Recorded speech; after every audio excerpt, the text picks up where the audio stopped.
Greetings and salutations, everybody. Welcome to the best damn movie-related show on the planet Earth, the John Campea Show.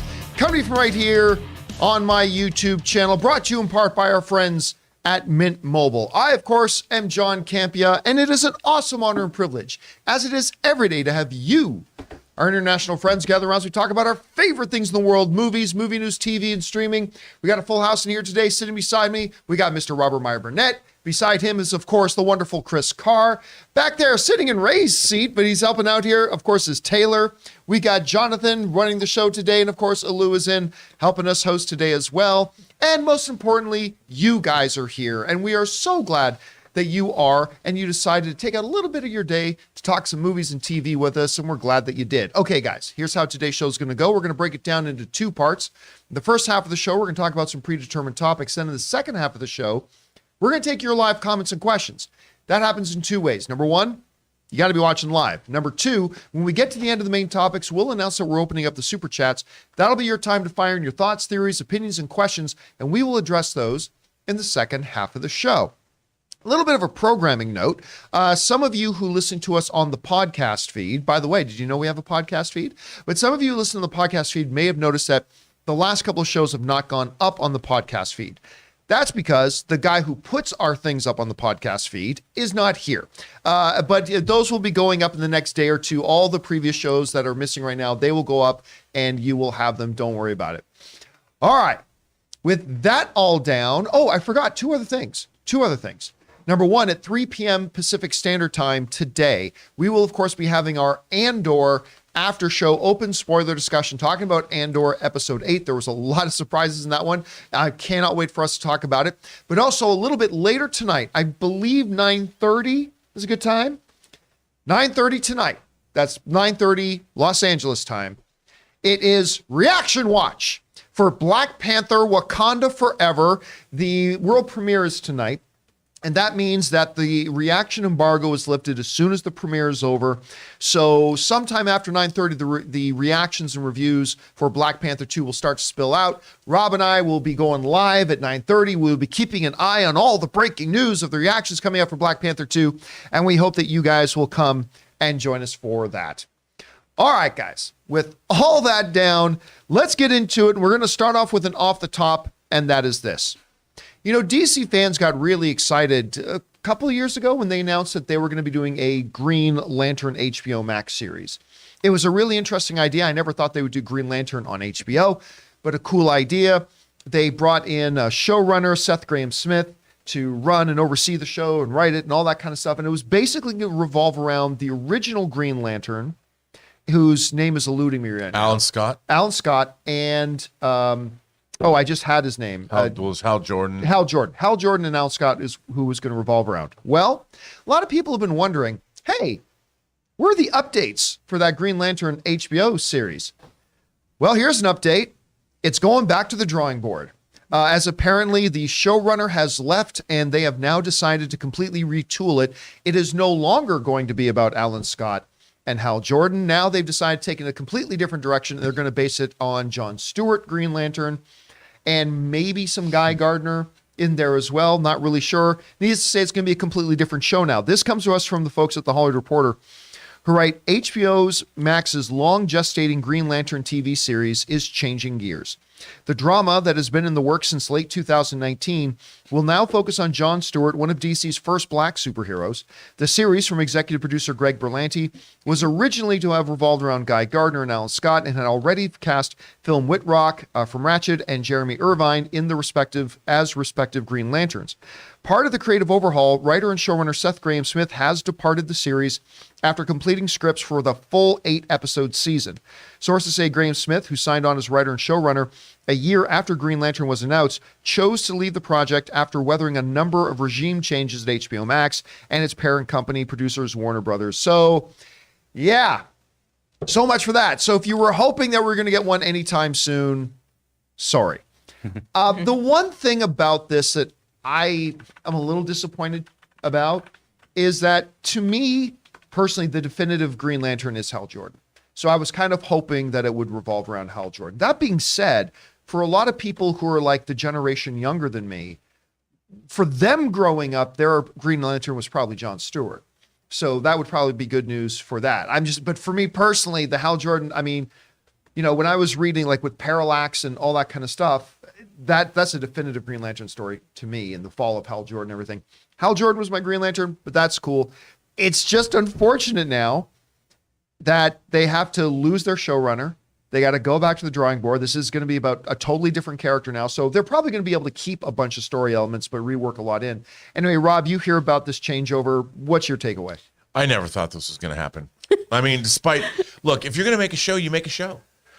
I mean, and the fact that they announced this in 2019, and of course, obviously the regime changes were part of the problem. But if you're going to make a show, you make a show. If you hire a showrunner and you pull the trigger on a show, they cast this show, they would have made it. And I think that it's not surprising. A Green Lantern show is not like, I mean, if you're going to make an Earthbound Green Lantern show, which you can do. I mean, in the 70s, there's a great run of Green Lantern where Green Lantern and Green Arrow went to discover America. Yay. Basically went on a long extended road trip, which was cool. But, you want to see the Green Lantern Corps. You want to go out into space. This isn't a cheap show to make. You can't just have them running around L.A. So it doesn't surprise me. I really love Green Lantern. I mean, I really like Jeff Johns' long run on the Green Lantern comic. I'd love to see something like that done with all the different colors of the rainbow lanterns. Yes. I liked all that. I just didn't think this was ever going to happen. And it's not. And it's not. There it is. You heard it here first, Chris. You hear about the changeover. Clearly, this is going to cause another delay of some sorts. But what do you think about the move? I mean, I am a big Jon Stewart fan because that was my Green Lantern. The Justice League animated series run of this was so good, especially once we got into Unlimited and everything. They handled John so well.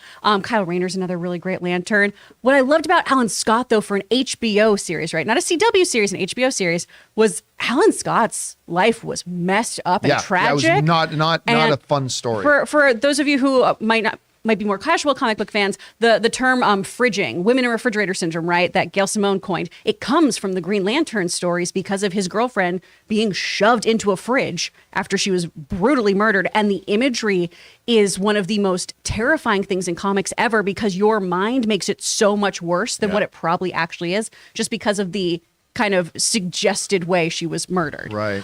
So for that to go on HBO, I was like, oh my gosh, this is going to be dark and gritty and really, really intense. But I'm also like Rob, though, where, the axe has been swinging around. I really didn't have high hopes for this. And frankly, give me a Kilowog show, you cowards. That's what I want. That sounds like a cheap show to make. That all CGI all the time. A little bit of Kilowog. By the way, it should also be noted that the Hollywood Reporter story did point out that I know the timing is interesting, but that this had nothing to do with the new leadership coming into DC, which we'll be talking about in just a little bit. Oh, shoot. That was Kyle Rayner, not Alan Scott. That's my bad, you guys. Oh, okay. Thank you so much. Sorry about that.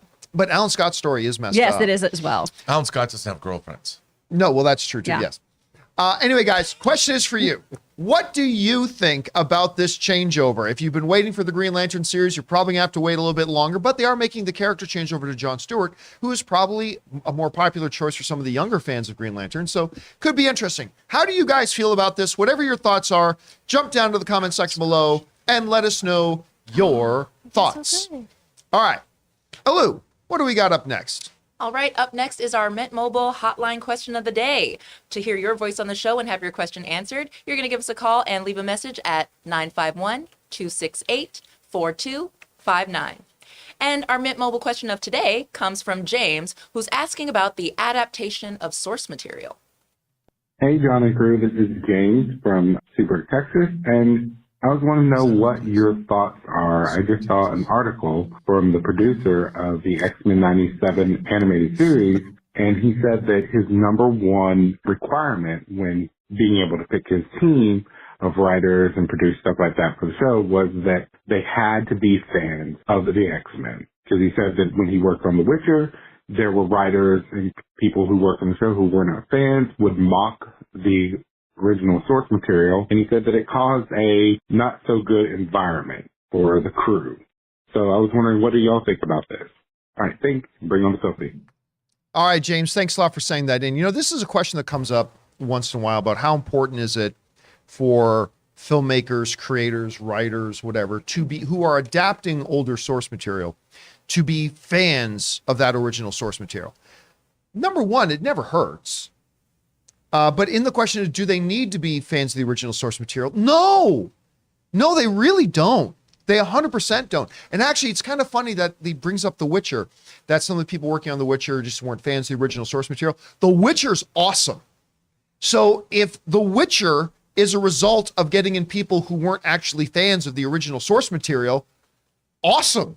Do that. Now, as far as the story about, they would mock the original source material and it caused problems. Well, the problem isn't that you had writers or creatives that weren't fans of the original source material. The problem is you had writers and creators who were assholes. That's a totally different thing. that has nothing to do about whether they are fans of the original source material or not. And newsflash, just because you hire somebody who's a fan of original source material will not stop them from being assholes. If there are people causing problems on your set, it ain't because they weren't fans of the original source material. Look, we've talked about this before. We've gone down laundry lists before of some of the worst films ever made that were based on adapted source material. And they were made by like the biggest fans of the world of that source material. Again, in an all other things being equal scenario, being a fan of that source material is definitely a positive. That's 100% a positive. Is it absolutely necessary? Listen, when writers and creatives make up new original stories, they're not pre-existing fans of some, nebulous source material that doesn't exist. They just come in and say, we've got this character. We have these things we understand about this character, and we're going to try to write a compelling, wonderful story about this character and the things we know. And you can learn about that stuff. So this whole idea, whenever I hear like, oh, this is going to be great. Why? Because the director they announced is a big fan of the original thing. It's like, I've seen that song and dance a dozen times before, and many times it turns out horribly. So it's not some make or break thing. So, hey, listen, if they're the showrunner of X-Men 97 and they're in charge of it, and they feel that for them, it's going to be a better work environment if we get fans of the original X-Men and everything in there too, great, more power to you. But is it a necessary thing? I don't think so. I just think history shows that it's not. Anyway, Rob, this is a question we've discussed a lot. And I think even you and I, over the years, we've gone back and forth a little bit on it. But what are your thoughts for what James is asking? Well, I don't think you do have to be a fan of the source material. I always go back to Star Trek II: The Wrath of Khan. Nicholas Meyer had not seen Star Trek, didn't know about Star Trek.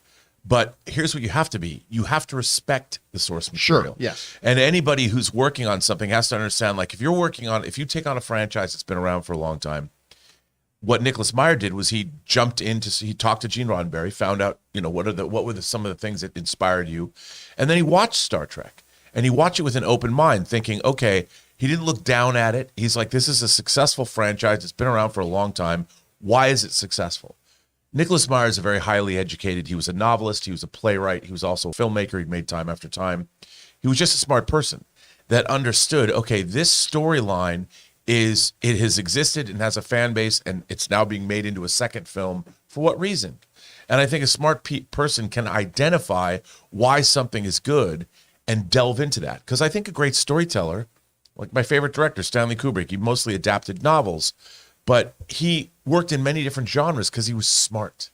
And I think when you go into something, whether it's The Witcher, whether it's Star Trek, whether it's the X-Men, I mean, you have to understand the X-Men's been around for a long time, since the 60s. It meant a lot to a lot of people. And you can look into it by doing even a cursory deep dive on one afternoon. You can understand why the X-Men means something. And then when you go in and watch the 92 animated series, if you don't respect the animated series, don't work on the show. But if you can identify as an intellectual, creative individual what that show is, what it means, and how it works, and how it's going to relate back to the original series, I think you can do a good job. The problem is, I think, when you get creators that feel they're beneath, or that the material's beneath them, that they would rather be working on something else. That's true or they of any see it genre, as, right? Yeah, of any genre. Or they see it as a stepping stone to something else. I hate that. I hate that. And you hear it in their interviews. Like someone who said, I never liked Star Trek growing up, but they gave me this Star Trek movie to direct, so meh. I mean, what Are you like talking about someone specific, or? Oh, just gonna leave that out there. the writer? I mean, the writer is one thing, actors are another. But we hear the same question about actors. Like actors need to have been. Christian Bale was famously not a huge Batman guy before he got the role, and he to most people's favorite Batman. Mine is Ben, but for most people's favorite Batman. Anyway, Chris, you hear about this, and like, where do you fall in this whole discussion? I mean, from an acting perspective too, you just do the research, right? You Yeah. do the research and find what you have in common with this character. You don't have to be a diehard fan. It's cool when you are. It's cool when we have people who, dressed as Spider-Man as kids becoming Spider-Man. It's really cool when you have somebody like David Tennant become the Doctor who was obsessed with Doctor Who as a child. Same with Peter Capaldi, who was the president of the fan club, but it's not necessary. But I think it's kind of a column A, column B situation. I think at least in a writer's room, you want people from all walks. You want people who have a fandom, an appreciation, all of that. But you want people who can play outside that sandbox and give some grounded things. Laura Donnie, who gave us the famous line, right, in WandaVision of what is grief but love persevering. She's not a comic book person. She's an incredible writer who gave us a brilliant scene with one of the most iconic lines that have come out of Marvel, But you have to have this balance of what I'm doing isn't just this thing like Rob was talking about. You have to respect it, you have to appreciate it. But we've seen diehard fans who go a little too overboard or a little too precious with material, and it comes out to be a weird storyboard hodgepodge mess. So I think it really just comes down to great vision. Whether you're a fan or not, it doesn't matter, but the respect needs to be there. And you say the same thing about like historical things based on historical events, Absolutely. right? Like you may not have come out as goes, I was ever since high school, I was the biggest fan of this historical event. But if you're going to do a story about it, you take time, you research, you figure it out, you get your own vision, and you go for it. So, I mean, it's interesting. Or you get something like Black Adam. The Rock has been he's been very, very vocal about how big he is on that character for over a decade, right? How respectful do you think this Black Adam movie is to the source material? Not very. But it made for a real damn fun movie. So at the end of the day, it's 6 of one, half dozen of the other. I don't think it really matters that much. Anyway, thanks so much for calling that in. And by the way, guys, don't forget you can call in a Mint Mobile hotline question. Maybe you'll hear yours on our next episode.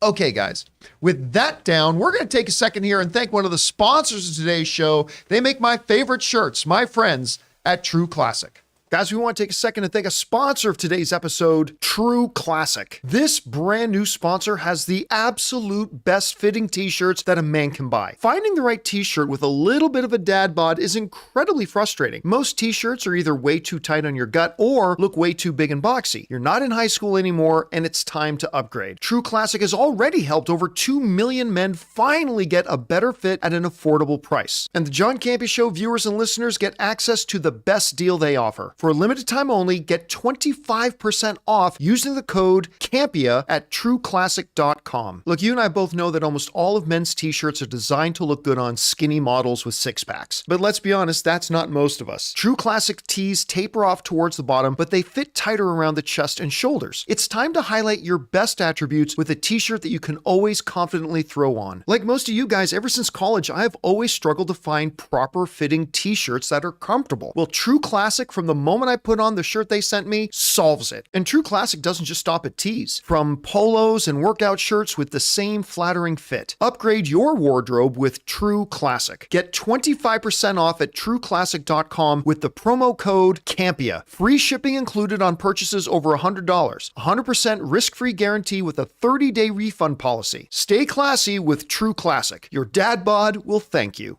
Are we back? We're back. Oh, yeah. Oh, wow. That was a smooth transition. When we turn off Hi. the monitor, we're lost. And thank you to our friends. Yeah, once we turn off our reference monitor, we're completely lost. Yeah, what are we talking about? Yes, thank you to our friends at True Classic for sponsoring this episode of the John Campea Show.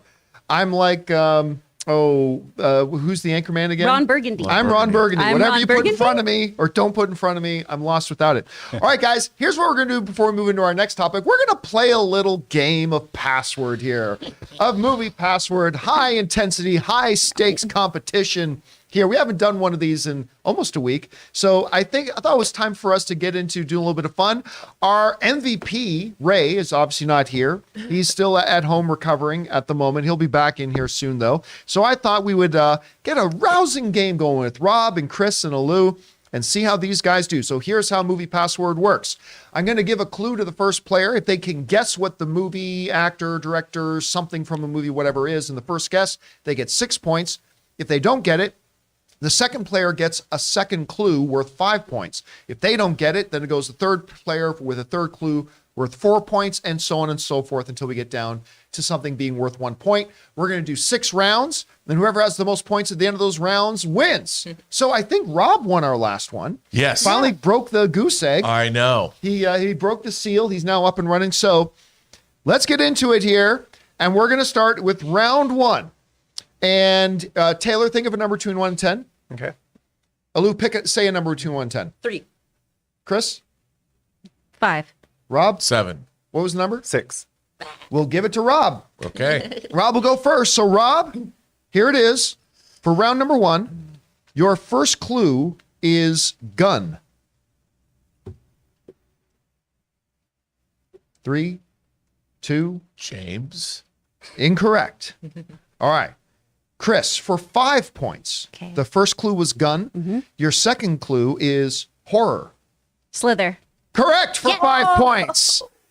So Chris comes out swinging. She goes in the lead with 5 I points. finally got a point for once. Is that your Nicely first done. point? I think it's my first point. I always lose this. I'm And usually you're the most leading. consistent loser. You're On in this the lead game. here. On All the- right. You're okay on over under, but this Over one under, I'm is, fine. This one I All spit a right. pooch constantly. Now we move on to round number 2. And we're going to, Chris is actually going to start us off in this one. All right, Chris, for 6 points, your first clue is us. Jordan Peele. For 6 points. I just had a feeling she was going to get. Oh, For 6 points. this is to make up for my literally pooping And morning. Alou hasn't even had a chance to have a guess yet. And we're already 11 ahead. She's up by 11. Whoa. Okay, that was kind of monstrous. All right, That's me. That's my tagline. Chris Carr, kind of monstrous. we move on to round number 3, and Alou finally gets to get into the game here. Alou, your first clue is Johnson. Black Adam? Good guess, but incorrect. All right, Rob, we go over to you. For 5 points and to get on the board, the first clue was Johnson. The second clue is Hart. Central Intelligence. Incorrect. Oh no. All right, Chris, we go over to you. Okay. For 4 points, the first clue is Johnson. Second clue is Hart. Third clue is black. Super Pets. Incorrect. Alou, we go over to you for 3 points. The first clue is Johnson. Second clue is Hart. Third clue is black. Fourth clue is Kasdan. Oh. 3. Jumanji? Correct for 3 points. Whoa. What does heart have to do with it? Directed, of course, by Kasdan. The next two Kevin clues are Hart. going to be 2017 Oh. and Oh. You Archer. thinking like heart, I like was thinking like he's got heart. heart. No, not Kevin Hart. So what's our score right now? Halfway through. All right, so 11 and 3, halfway right? through the game, Chris is in the lead with 11 points. Alou is in second place with 3 points, and Rob is in last place with 0 points. Well, there's Settle. still 18 points up for grabs, so it's still anybody's game here. So we go into round number 4. Who did we just start with? We start with Alou, Alou. right? All right, we go over to Rob. Rob, for 6 points, your first clue is Christmas. 3, 2, Star-Lord. Oh, I like where your mind was going, though. But incorrect. All right. Chris, for 5 points, and actually the win. Because if you get this, Oh, there's you pressure you now. I'm cannot be gonna caught. drop the ball. He's gonna have All it right. clinched. For 5 points, your first clue is Christmas. Your Okay. second clue is Carrie. The Grinch. How the Grinch Stole Christmas. We'll accept that for 5 points. Chris, that gives Chris how many now? 16 points. Oh, you haven't won yet. You have not Oh. clinched yet. 'Cause Okay. there's still 12 points up for grab. Wait, she's got 16? 16. Oh, then she has No, one. she has by Yeah. one She point. cannot be caught. We got the rest of it. That's right. So now it's a battle for second place. Okay. But Chris can play spoiler. All right. We move into after 4. We already got our winner after round 4. Yeah, it's All right. because we're not playing for It's a anyone blowout. today.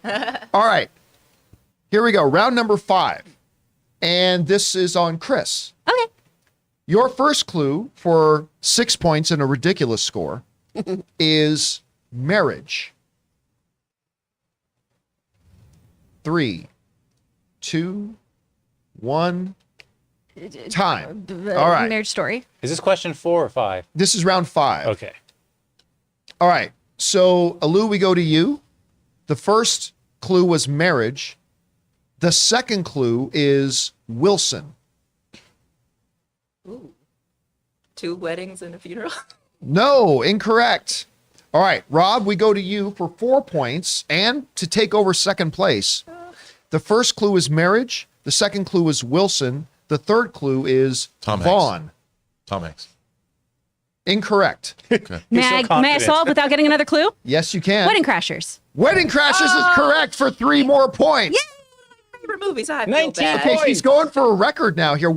How many points does Chris have 19. now? Chris has 19 points.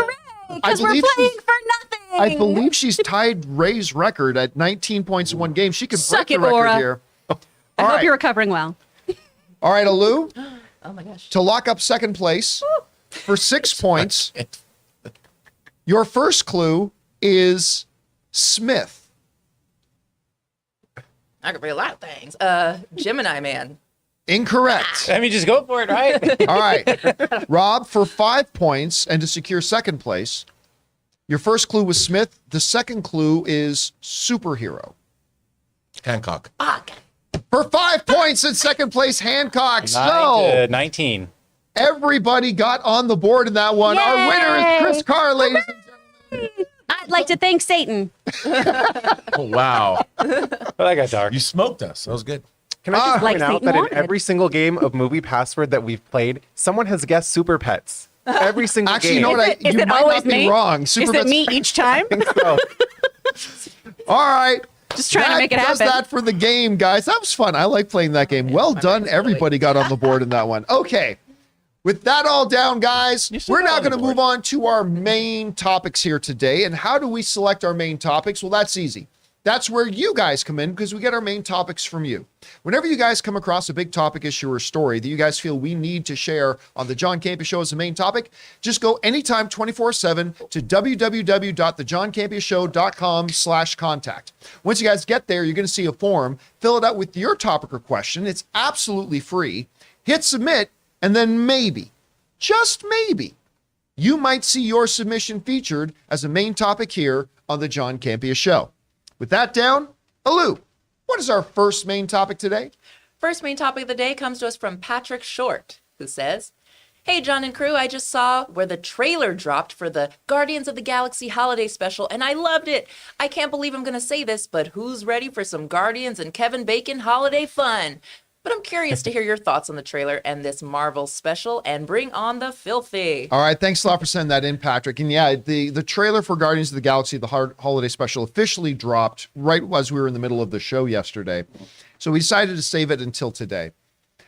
I think I asked you this, Jonathan, yesterday. How many main topics over the past 6 months have I made about the Guardians of the Galaxy holiday special?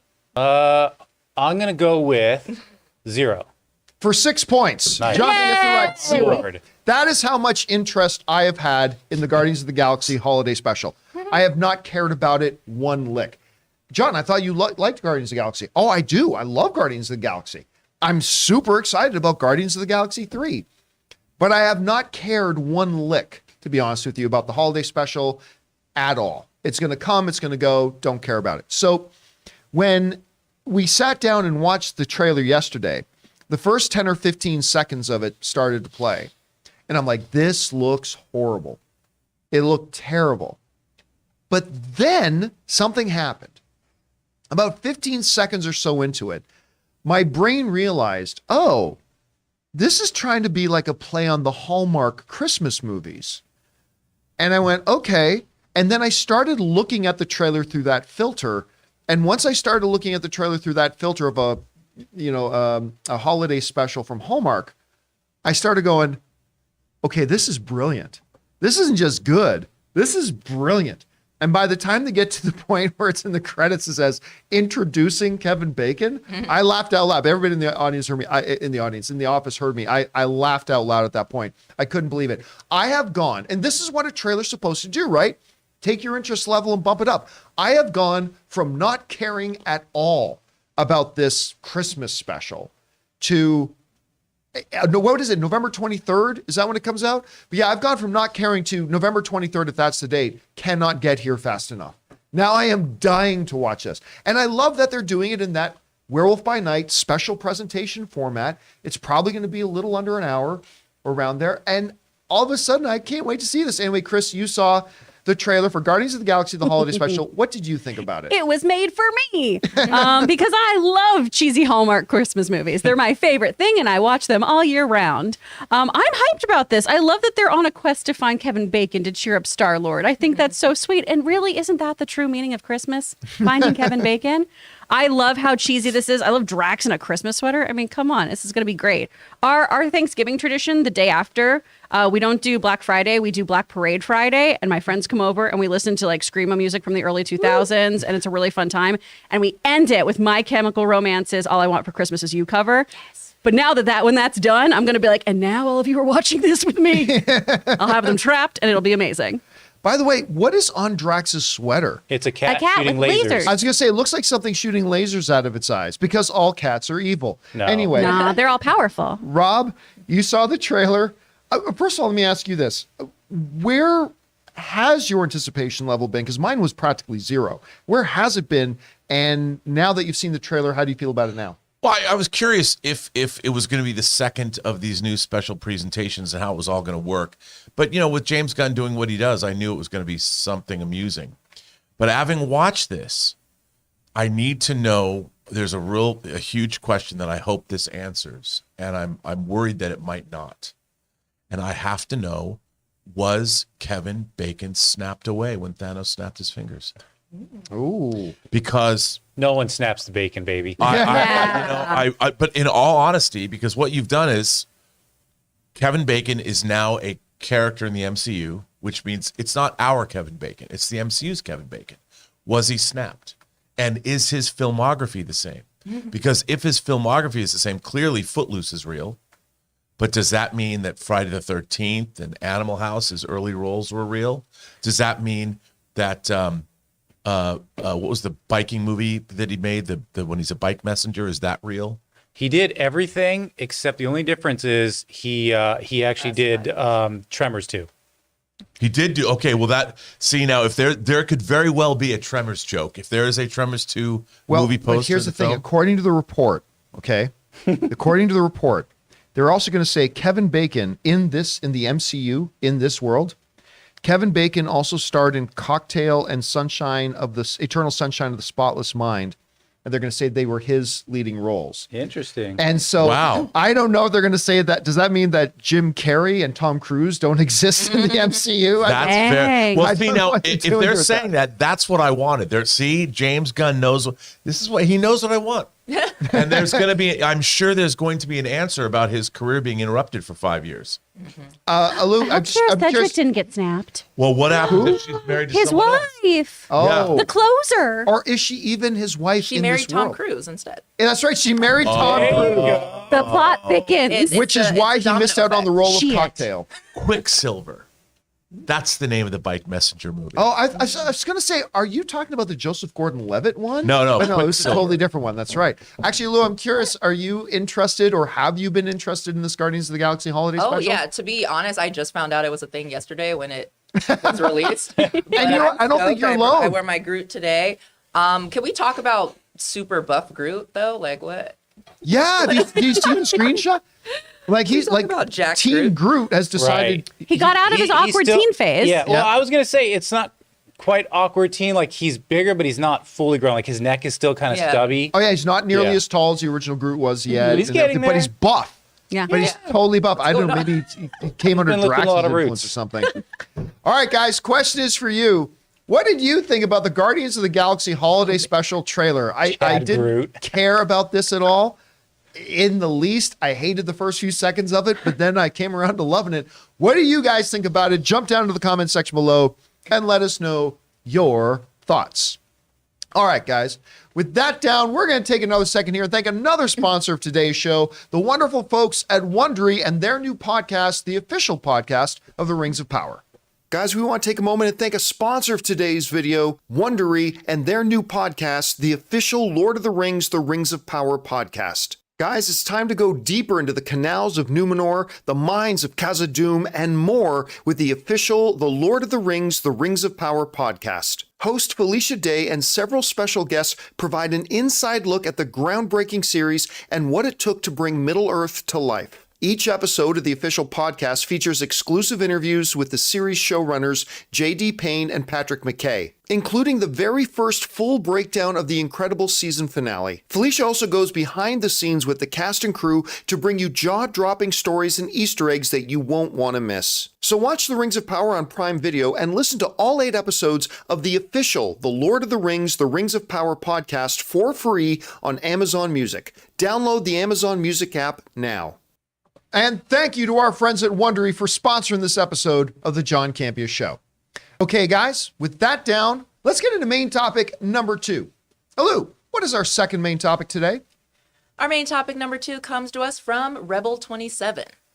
Well, John and crew, I didn't see that new character coming. Anyway, Andor again came out with a solid episode. They don't just keep it on the same tone for every episode either, showing the darkness of the Empire, suicide, hardcore labor, and crimes against humanity. And they really sold the Nazi-like Empire members in this episode, especially with those guards. It was brutal. Everyone must suffer to start a true rebellion. What were your thoughts on the Empire's version of the Raft from Marvel? And how do you think this experience will change Cassian? What are your thoughts? Thanks. All right, guys. Thanks a lot for sending that in. And of course, a little bit later today, we're going to be going into full spoilery open discussion once again at 3 o'clock Los Angeles time. That's 6 p.m. New York time when we do our Andor after show. We hope you come back for that. But for some of our non-spoilery thoughts, you guys will, of course, remember at the end of the last episode of Andor, Andor got himself arrested. And he got sentenced and he was going to prison. Well, that's where we are in this one. This was not my favorite episode of Andor, but I still loved it. I couldn't believe it. Now, look, no big surprise. Everybody knew Saw Gerrera. They announced it long before the show came out. Saw Gerrera was going to be part of the show, which makes total sense considering this show is kind of looking at the formation of the rebellion and stuff like that. And we all know through other canon material that Saw Gerrera is a huge part of the formation of rebellion. So I thought the stuff involving him in this, we won't go into details of it, was wonderful. I thought all this stuff, again, one of the things Andor has done so well that no other Star Wars has ever really done is made you feel from the perception of the people, the oppression of the Empire, right? Like we all knew, the Empire is big and bad and evil, and oh no, there are stormtroopers. But I mean, they never really played it out about the oppression that causes on people and then how people react to that oppression. And even just going into prison, you get to see that. Right? I mean, there's a conversation, again, no details, but there's a conversation that happens with guards in the first half of the show that you're like, wow, like really, wow. And this show just continues to amp it up. And then more and more, the ISB characters and Deidre, whatever the name of the, Deidre, the blonde ISB character, she's like becoming my favorite character in the show. And like, it's really weird because I find myself rooting for her, but I'm wait, she's evil. She's working for the oppressors. I don't want her to succeed, but at the same time, you're kind of cheering for her to crack the code and solve the mystery and all this kind of stuff. Maybe she'll run into a younger version of herself and realize, this was the true person she needed to be, a good person. Yeah, this was who I was meant to be all along. I love this. Every character, again, the brilliance of the writing, every character is multi-dimensional. There's no just one surface character in this. I loved it. So again, not my favorite episode of this series so far, but damn, it was still so good. Anyway, Rob, you had a chance to see the new episode of Andor. What did you think of it? I love this episode. First of all, the prison, it's totally THX 1138. Oh, absolutely. The whole thing Even was, the outfits were very reminiscent. I'm looking at THX 1138 reference. Is it Bix? Yes. Bix. The sexiest thing I've seen all year is just her running away from the Empire. It's through the streets. I don't know why. I love her. She's so sexy running away from the Empire. I don't know why that struck me, but what I loved about what's that? What I loved about this is, like you pointed out, John, this is a show that's about the Empire. It's not, it's about the Empire and the beginnings of the rebellion. When I say we've never seen the Empire, we've never seen the Empire. We've seen their military, but we've never seen not their bureaucracy, not how they oppress people. This whole thing is, what does it mean to live under an oppressive, authoritarian regime? And my favorite thing in the episode is a conversation Saw Gerrera has when you find out all about the rebellion. You find out that there's separatist members. Let's not get into too many details. Well, I mean, this was more. You find out about what the rebellion is. I was surprised where they and talk the state of it in those early and days. the fact that there's racist members of the rebellion. There's human only factions of the rebellion. I did like the fact that we saw more alien races sprinkled through, but I really realized that, okay, I'm like, I get it. This show is all about how all these disparate elements of the rebellion are going to be brought together under a single banner, however that's going to happen. And I think that's becoming clearer. And I would imagine that's how the season's going to end. But my God, once again, you see the Empire and how its tendrils go through the entire galaxy, everywhere. And how about Andy Serkis? Come on. Again, let's not give too many things away for people who haven't seen the episode. I mean, he's just an actor in the role. Yes. I mean, he's an actor playing a part. but How does that? Is that a spoiler? Well, we Actor plays role. But you don't know what he's playing. He's just in the episode. I thought that was surprising. stop digging. Just stop. Just stop. Anyway, Chris, you have anything you'd like to add? Well, I opted for watching Tales of the Jedi instead last night, and I'm going to be watching Watch it Andor too. on the break. So I'm very excited to see this. But I know last week one of my criticisms that you and I talked about too was Cassian kind of took a back seat to the story for me last week. So are we now more front and center with this one? Are we seeing him more in the forefront this episode? Yes. Okay, cool. Yes. All right, without divulging anything. Yes. And apparently Andy Serkis is in it, so that's neat. Yeah, there you go. What do you think about that, Chris? I'm excited. I love him. Is that a secret? I love him so much. I didn't know. It currently Oh, caught me I by guess- surprise. I knew of that. Because Surprise! Truly, he is one of my favorite actors, and that gets me more hyped about watching this during lunch. I'm really excited because I love his work. I think he's just like the mocap master. I make all my students watch him. Circus. I Yeah. guess I didn't think it was. I already knew that. Oh, yeah, I did. Okay. That's okay, Rob. No worries. I'm hyped now.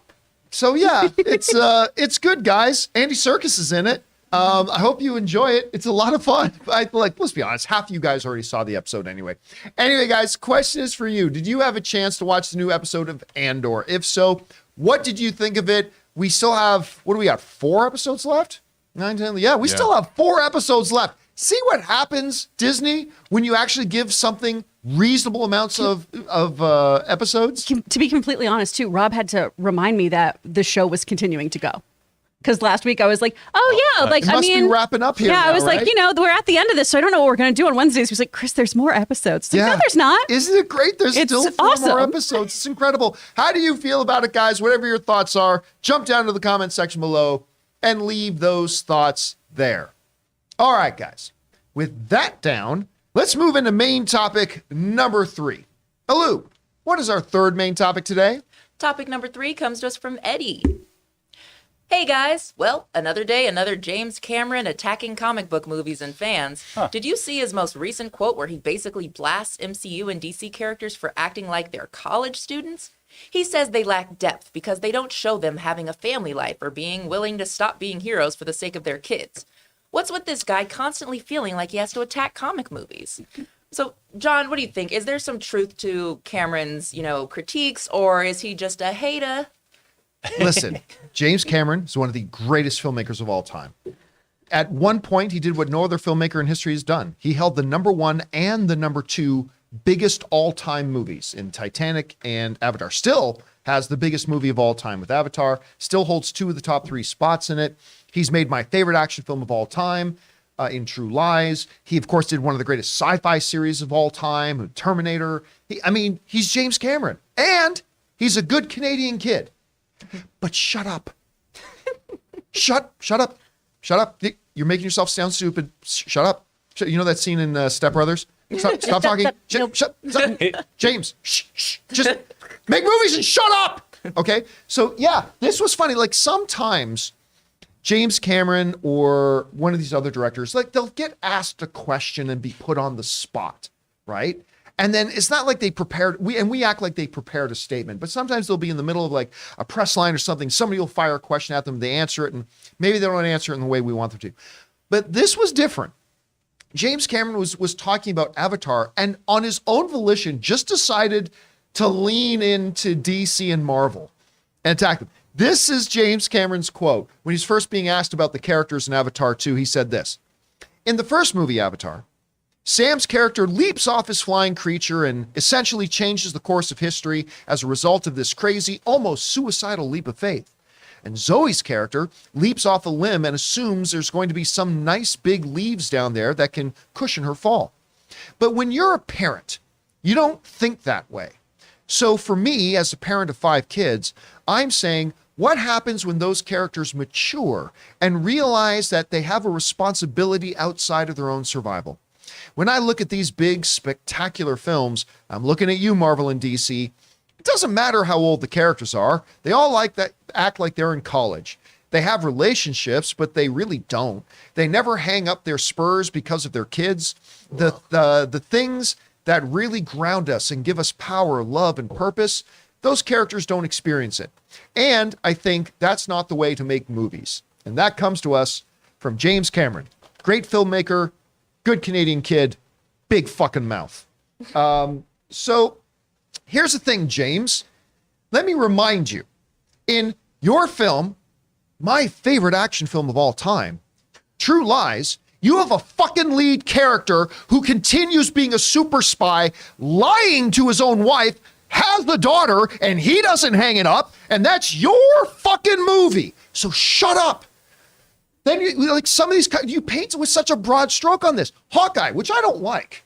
I didn't like the Hawkeye series at all. The opening of Endgame. But when you want to talk about character, even previous to Endgame, they showed us that Hawkeye is trying to balance this thing about his family and his kids, and he needs to get out of this life because of his family. Then you get with the events of Endgame and all that kind of stuff. Then you move into the Hawkeye series, where everything's about him trying to just be dedicated to his kids, but the needs of the world outside pull at him. And listen, I didn't even like the Hawkeye series. And Hawkeye is not alone. Even if you look at T'Challa, you're looking at a guy who's struggling and trying to figure out balancing the expectations and the responsibilities that come from a parent, from a country, what his role and destiny is in all this. How does even the role of his country come out with balancing the responsibilities to his country versus his country's responsibilities to the rest of the planet, all that kind of stuff. These characters are there. And some of them are college students. And some of them are this kind of stuff. And look, if it sounds like I'm upset, I'm not upset at what James Cameron said. And again, James, we could sit here and go through a laundry list of your characters in your movies that are exactly what you just described. So shut up. But the thing that makes me upset is because I love James Cameron so much. He is such a great filmmaker. And this is one of those situations where he did not need to say this. He didn't need to say this. And all he's going to do is start alienating people. Look, I'm a James Cameron fan for life. I mean, this guy could, I don't know, kick a puppy and I'd still go, well, that's James. I mean, I'd probably get over at some point. I'm going to be a James Cameron fan for life. But there's going to be a lot of people he's going to start to alienate with this kind of bullshit talk. And I get it. Your reign as the most successful filmmaker ever is threatened by the comic book genre. That doesn't mean you need to start taking shots at the comic book genre or the fans that follow it. So, yeah, and like maybe if you didn't do the exact thing you're just complaining about now until your new movie, maybe we would have something to talk about. But James, I love you. So out of pure love in my heart, shut up and stop talking about comic book movies, you idiot. Just stop. Anyway, Rob, you hear James Cameron's topic. You're as big of a fan of Cameron as I am. Yeah. So, but I don't know. What do you make of his comment? Well, I mean, I think I kind of understand. I mean, he was specifically, look, when you're talking about the fact that the superhero genre has dominated both two of our major studios in terms of their output, it's become so important. I think the repetitive nature of those certain stories, I mean, you could go back and you could look at the family nature of Guardians of the Galaxy, Hawkeye, Spider-Man and his relationship with What was Aunt May. Miss Marvel but family? Yeah. Right. I mean, yeah, it's all about family. I mean, there is, but I think what he was specifically talking about, things like parenthood and all that, I think also a lot of these filmmakers, they're pointing fingers at comic book movies, but I think there's a much wider they're talking about something wider, which is a diversity of storytelling, a diversity of meaning. I mean, when we were all growing up, even in the 70s, there was just a lot more different kinds of subject matter being attacked or addressed by major studio motion pictures. And that landscape has now become dominated by superhero films. Now, the funny thing is, James Cameron's got a huge superhero, not a superhero, but an alien franchise picture coming out. And just because this particular iteration of it is dealing with the fact that you have Neytiri and Jake Sully now have kids, so it's literally an alien family, you know, I think his words might be a little ill considered. Chris, you heard James Cameron's little rant there. What did you think about it? I mean, Scott Lang is balancing family, right? Tony Stark balances family. You guys got him shook. He's He's beside himself. He's so upset. He's so upset. I just don't understand this seeming trend with filmmakers of needing to dunk on other films. Because here's the thing. Winners don't dunk on others to elevate themselves. They welcome and relish competition and continue to elevate. So just do that. We love a challenge. Just accept that some people are enjoying these kinds of films, especially when your film has also received the critique of being, you know, recycled bubblegum, right? Yeah. A lot of people have said, oh, it's just Ferngully or Dances with Wolves in Space, which, hey, most movies, most IP is some kind of story we've heard before, right? Everything can go back to Shakespeare or the Bible or all those stories we've heard. What is it saying? There are 7 stories. Is that what it's 7? Yeah. There's a thing in storytelling that says there really are only 7 stories and different iterations of them. Exactly. So we can just appreciate when people tell those stories really, really well. So rather than having to, I mean, essentially just poo-poo somebody else's story and storytelling, let's stay in our lane. Let's focus on what we're doing. And why don't we talk about the great achievements in filmmaking instead of having to dog on someone else? That just seems really, really low-hanging fruit. If we're going to talk about people behaving like college students, maybe don't behave like a junior high bully. Also, I mean, like I pointed out in Endgame, but there's also the great moment where Scott Lang goes home to his house, you know, and then he sees his daughter. And in that one moment, he's thinking, I've lost all of this time with my own daughter as she's grown up and I wasn't there. Well, the whole premise of the first Ant-Man movie is about a guy basically trying to save his family. I mean, the climax ends in his daughter's bedroom. Yeah. On a train set. So. Yeah. And again, I just don't understand why, when that wasn't the question that was posed to him, why he suddenly had to use the platform to start dogging on the most popular form of cinema. By the way, the most popular genre that is single-handedly responsible for keeping the movie theaters and the entertainment and the movie industry alive today right now. I mean, also big assist to Tom Cruise's Top Gun. But I mean, comic book movies are the ones that are keeping movie theaters alive. So anyway, James Cameron, we love you, but shut up. Anyway, guys, question is for you. What do you think about this whole thing? Whatever your thoughts are, jump down to the comment section below and let us know your thoughts. All right, guys. With that down, let's move on to main topic number 4. Alu, what is our 4th main topic today? Main topic number 4 comes to us from Joachim from Norway, who says, hello, crew. In my eyes, Zaslav has been doing well so far, and he is not stopping. This time, the axe is not used, but he is giving out keys to the DC's kingdom. WB seems to be building up DC as a separate studio and have signed some already trusted people within DC. I'm very excited that we get James Gunn and Peter Safran to lead the future of DC. I feel this would probably lead to less Gunn in Marvel. But damn, am I willing to lose that for this?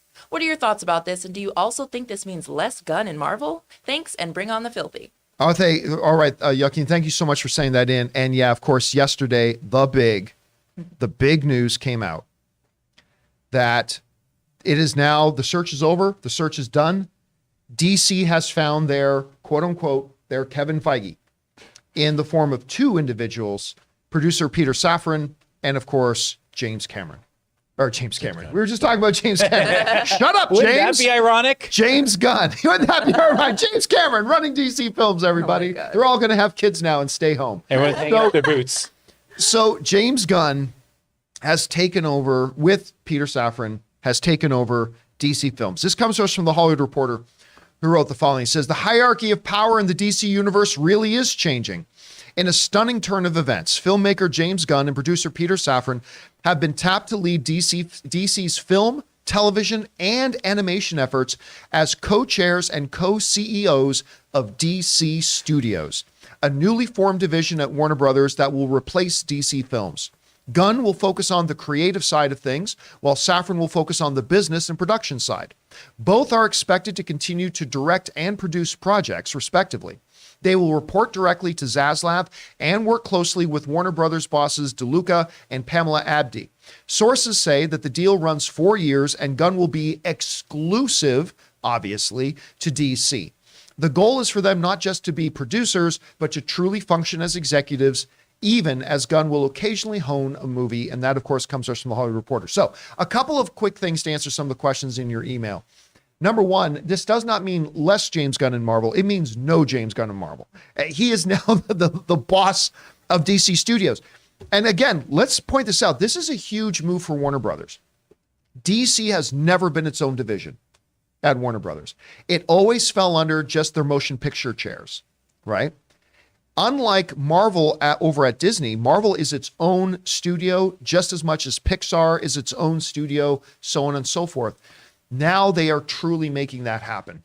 And the only person that the heads of DC Studios now report to is the chairman of the overall company, and that's David Zaslav. So there is actually now less layers of management between James Gunn and the overall head of the company than there is between Kevin Feige and the head of Disney. Even Kevin Feige's got 2 or 3 layers now between him and the top dog over there, Bob Paycheck. So here's the thing. I love this. And I love it for a couple of reasons. The first reason is that I would have been very, very skeptical if they had just said James Gunn was taking over, period. You guys know I love James Gunn. I think James Gunn is fabulous. I got all the respect in the world for him. I think he's incredible. But just because you're a great director and great story doesn't mean you know what it means to run a corporation and to run a company, right? Different things. So what did they do? They dueled it up. They went and got Peter Safrin, who is an experienced long-term producer with Warner Brothers, who has done a lot of their comic book films, but also a lot of other types of films, including horror and all that kind of stuff, and who is a well-respected producer within the realms of Hollywood. So you got that guy and you match him up with James Gunn and you put them as co-chairs and co-CEOs. I'm like, all right, this is not traditional. This is a little unorthodox, but I love taking this swing. I think this is great. They could have done what I expected them to do, and I would have been perfectly fine with, gone out, like a lot of professional sports teams. They fire their coach, they got to find a new coach. Well, they go get another coach who was fired from somewhere else, and they bring that coach in, right? And I would have been perfectly fine with that. That could have worked perfectly good. But instead, they decided to go in an unorthodox route, and they have dubbed James Gunn as their new czar, creatively. That, to me, is incredible. James Gunn has single-handedly, he's delivered the best DC television show, all due respect to, Arrow and Smallville and all that kind of stuff. But he has produced the single greatest television show that DC's ever had in Peacemaker. It was the #1 show in the world. He's produced, in my estimation, the second best movie of the DCEU in his version of the Suicide Squad. He's obviously been in a lot of talks with the higher ups. We've talked a lot over the past year about all these discussions that he's having with the heads of Warner Brothers and all that kind of stuff about other projects and developing this and developing that and all that kind of stuff. You're talking about a guy with not just roots in comic books and all that kind of stuff. This is a guy who had roots with trauma and like all different types of weird and incredible things. And most importantly here, let's not forget that he was basically anointed Kevin Feige's right-hand guy. He was going to be, until the Tweetgate happened, he was going to be the guy that was going to oversee and kind of run the intergalactic aspect of the MCU. And in many ways, he was going to function as Feige's right-hand guy. So Feige knew he was the guy to do it. Oh, by the way, do you know who fired James Gunn from Marvel? Alan Shore. You know who's now the lead consultant at Warner Brothers who just hired James Gunn? Alan Shore. Horn. Horn. What? I Alan think Shore is James it's Spader's from character. Boston Yeah. Legal. Yes, sorry about that. That would Alan be Shore, awesome if ladies and he gentlemen. just walked in and fired With him. Vice President Denny Crane. Well, at least they had good Crane's legal in the representation when they did it. Denny Crane. You're fired. So You need Alan to leave. Horn, the great Alan Horn, who I adore, which of course we talked about this on Open Mic yesterday. It makes me put on my little tinfoil hat conspiracy theory. What if this is a long laid plan? What if Alan Horn, go back now, what was 5 years ago, whatever? Alan Horn says, you know, James, I'm only going to be here for a while longer. And I'll probably go over to another studio. What if we fire you and then open the way for you to come and get a higher? No, obviously that's not what happened. I'm just playing tinfoil hat conspiracy theorist. But it does show a couple of things. I mean, Alan Horn has always loved, like we knew Alan Horn and James Gunn patched all that thing up. That's why they were able to bring James Gunn back to Marvel to finish and do Guardians of the Galaxy 3 and the Guardians of the Galaxy Holiday Special and all that kind of stuff. You know, Alan Horn was Kevin Feige's boss. So he knows how Kevin Feige thinks about James Gunn. He knows what James Gunn brings to the table. And I'm absolutely sure that he was probably in David Zaslav's ear and saying, James Gunn is a dude with vision. We were promoting him to be Kevin Feige's right-hand guy. This guy knows what he's doing. He had his problems with the Twittergate stuff. We got all that put behind us. He's the guy. I just think this is fantastic news. Does this automatically mean things are going to be great and rosy? No, it could be a disaster. This could work out terribly. But one of the things I said on Open Mic yesterday is all you can do is make the right decisions. And then sometimes the results are going to be out of your hands. You got pocket aces in poker, go all in. You still might lose, but it was the right move to go all in with pocket aces pre-flop. So you do it. So we'll see how this works out. Anyway, Rob, you know, we heard this news. This is unexpected. It's unorthodox, but I see a lot of upside to this. I don't know. How do you feel about this movie? Oh, well, I think it makes incredible sense. I mean, Peter Safran, like Kevin Feige, has produced movies for over 20 years now. One of the things that Peter Safran has going for him is he has a long-standing relationship. He produced the entire Conjuring universe series. Yes, he did. Yeah. The Conjuring movies, The Nun, Annabelle Creation, and Annabelle. So he also has deep ties with James Wan. He produced Aquaman 1. He's producing Aquaman, The Lost Kingdom. So you now have not just Peter Safran and James Gunn, you have one of their most successful other directors in James Wan, who made $1 billion superhero movie with Peter Safran and his entire universe of Conjuring movies. So you've now solidified a man that is respected by two of the biggest filmmakers at DC. Things like what happened to the Swamp Thing TV series that James Wan was producing probably won't happen. So you now have a group of people that are both creatives and bean counters all together, charting the course of what they want to do. James Gunn's probably going to make 2 giant movies. I would be very surprised not if it's announced in the next month or 2 he's directing Superman, because that's what he should be doing. But do you With think Henry he could be Cavill, Henry Cavill, they've already teed it up. James Wan's already saying, you know, isn't it great Peter Safran and James Gunn's taking over? Henry Cavill's like, watch out, there's going to be more Superman. James Gunn is a huge DC fan. And you think he can be an executive and a director at the same time? They're saying in the report that he's still going to continue to direct. Probably not as much though. They were already advising David Zaslav about getting people like Dan Lin to come. So they were already consulting. Mm-hmm. And, you know, James Gunn's already Peacemaker, whatever other spin-offs they're doing, whatever their plan was, they already have it laid out. We just don't know what it is yet. Well, it makes sense too, though, right? Because I guess, like John was saying, or in the article saying, he's CEO over creative. It's not about production and the other stuff too. But Peter Safran's producing this. He also is producing the Shazam movies. Yeah. So you think that they haven't made their plans with Dwayne Johnson and Black Adam? All of this stuff is moving forward, and I see at least the next 4 years at DC is going to be incredibly exciting, and I wouldn't be surprised if the next 2 or 3 months we're going to see huge. You talked about bombs dropping at D23. They didn't. We're going to see it at Warner Brothers. They're going to hit the ground running. These guys start November 1st. That's next week. So as soon as they start, man, they're not going to sit around and twiddle their thumbs for 6 months. Like we never saw anything from J.J. Abrams. In the next 6 months, we're going to see the next 4 years of what DC is doing charted out, and they're going to begin production. By the way, Jonathan brings up an interesting question that I'm sure a lot of people are thinking. It's like, wait a minute. How can James Gunn both be the CEO and chairman of DC Studios and direct a film? There is precedence. Just go back to Pixar. John Lasseter was the head chief which is what they're executive. pointing to. Yep, of both Man. Disney Animation and Pixar. And he would still then come down out of the top office and actually direct Cars 2 things. So there is precedent for that.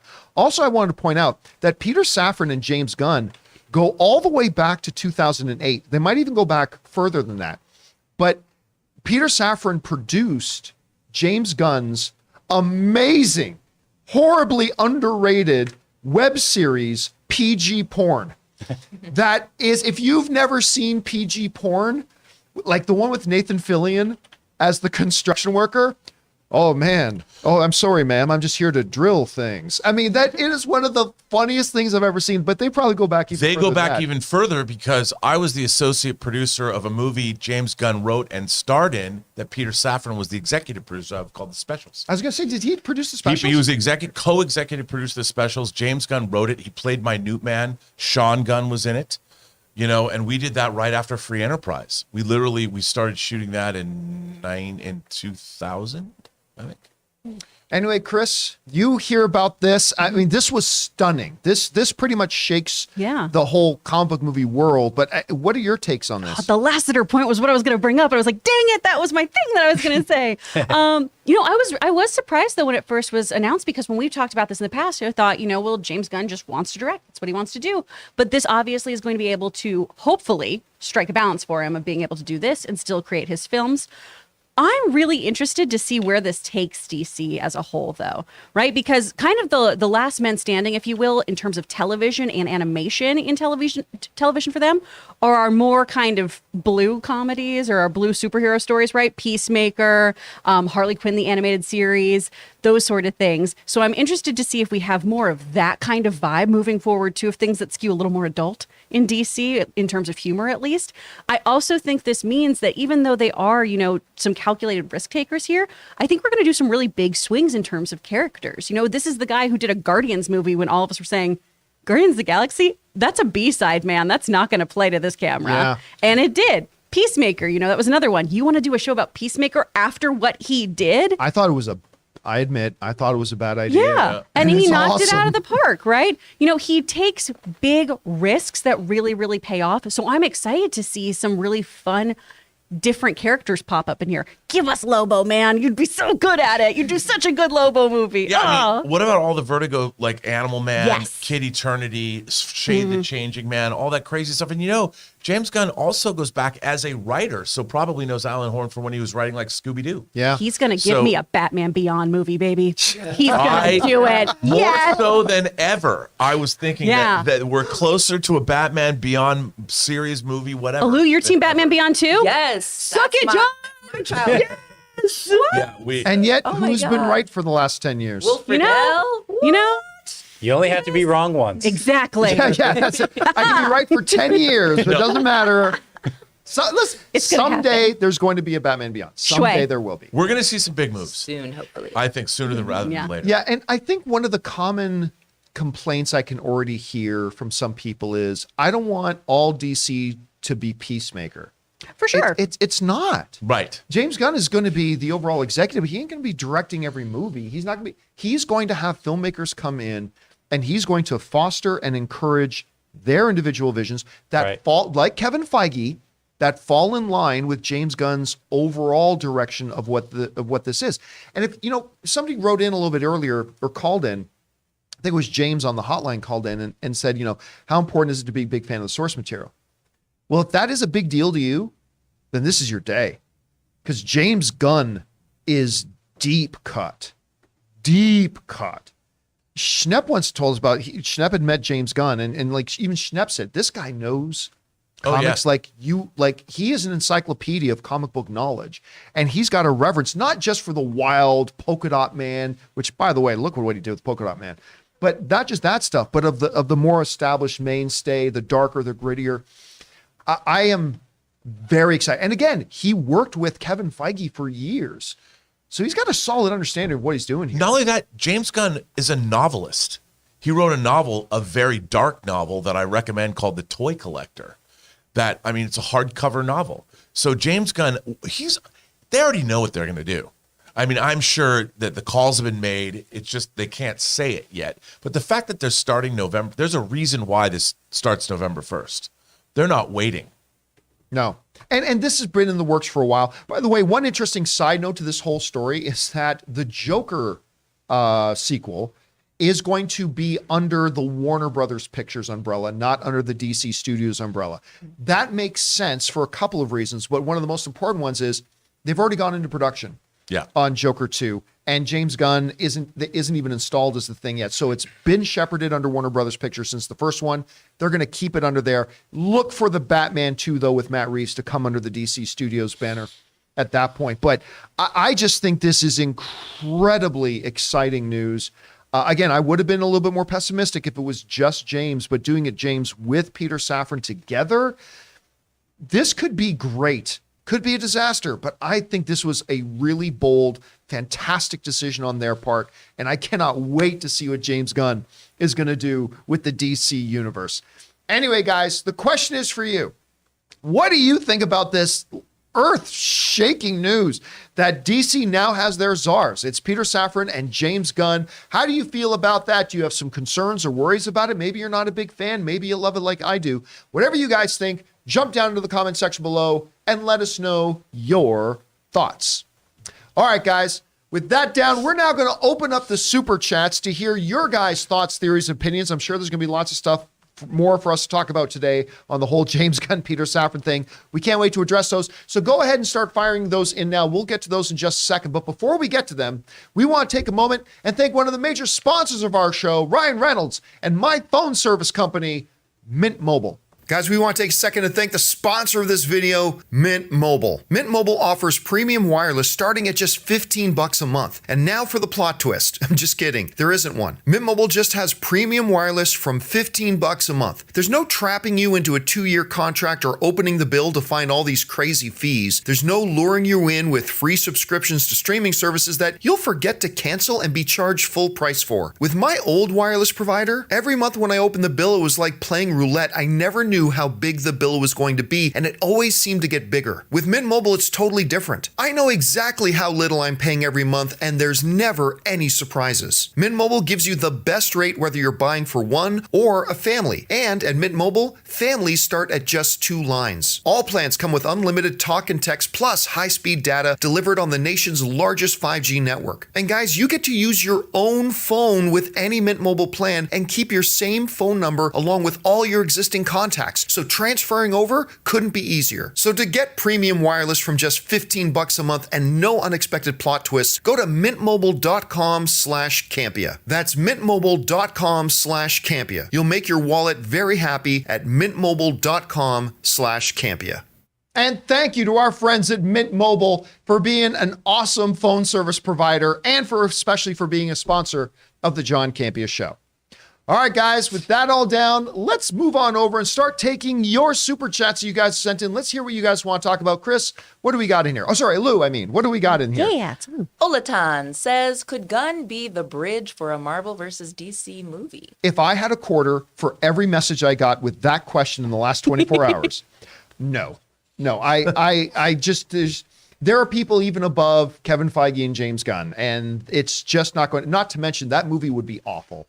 Do you know how many compromises that would be? First of all, the contract negotiations for that movie would take 7 years. Every line of dialogue would have to be approved by 7 different committees on both companies' sides. And you'd have to end up with a movie where both sides' characters get equal amount of respect. It would be a movie that would be nothing but compromises all over the place. It would be a mess. Will it happen someday? You can't say anything won't happen someday, maybe, but no, I think, listen, Warner Brothers and James Gunn have a mountain-sized challenge in front of them right now, which is just get DC to respectability. They've got a mountain challenge in front of them. Take what's working, build on those things, fix the things that aren't. That's more than a 4-year project all by itself. So I don't think high on the priority list. And by the way, if you're Kevin Feige, why would you do a crossover with DC? Why would you do it? What do you have to gain from it? Nothing. So I don't see it. I don't know, Rob, what do you think? I got a feeling we're going to get 9 of these questions today. But so just, what do you think about that? I would say, look, like you said, hey, in the future, they made Justice League versus Avengers comics. Great. They have to concentrate on the company they work for. That's publicly held. That's publicly traded. I mean, they're not going to be interested in working with another publicly held, publicly traded company now that they're trying to build a new, the mandate is to bring out DC Studios and put the luster on it that the MCU, that Marvel has. And they've got the creative team to do it. The last thing they're going to do is worry about what someone else is going to be doing. They've got their own characters, their own IPs that they're going to develop and make great. And that's what they're going to do. Chris, do you think, what's the possibilities? And we're not talking about Batman Beyond. What do you think of the possibilities? Oh my gosh, Terry McGinnis and Peter Parker. No. Let's say in the next Spider-Man 5 years, 2099 and Marvel if it was DC McGallantine, shit, that'd be crazy. I mean, I don't think it would be happening. I could see it as like a Mortal Kombat Street Fighter situation, right? Of like, I could play that game. I don't think it's going to happen in terms of, on-screen narrative. Not within the next 10 years. While we're on the topic of James Gunn being there is a question I meant to ask you that I didn't get around to during the topic, but it's appropriate here too. I remember us talking before about when DC was looking for their Kevin Feige. Yeah. And one of the things you said is like, there's not another Kevin Feige, which you were right. There's not another Kevin Feige. You often say, yeah, but you find somebody who can do that sort of thing. They went and got 2 people to fill that, the creative, the producing side. Like, how do you look at that overall? You know what? I think that's the closest they've come, because the thing about Kevin Feige that I was always saying that as an active producer, he worked on specifically 14 Marvel projects, saw what worked, saw what didn't, at multiple studios. So he got an education that you couldn't get otherwise. Peter Safran kind of has done that as well, because, early in his career, he was producing like Meet the Spartans, those parody movies, like disaster movie, stuff that like even Craig Mazin had been involved with. I mean, that's another thing, is that Craig Mazin, who's doing The Last of Us, is also part of this whole cadre. Yeah. And so James Gunn, James Wan, Peter Safran, and all the people they've met on their way up, they have a lot of ties. And Safran has produced all the way up to billion-dollar movies. They got probably the best person they could. I mean, I'm only just not. I wasn't thinking about Peter Safran. But in the 2 of them, that's pretty formidable. The one thing they have that's even better than a Kevin Feige is that James Gunn's a director. Yeah. So if nothing else, they've made this deal for 4 years.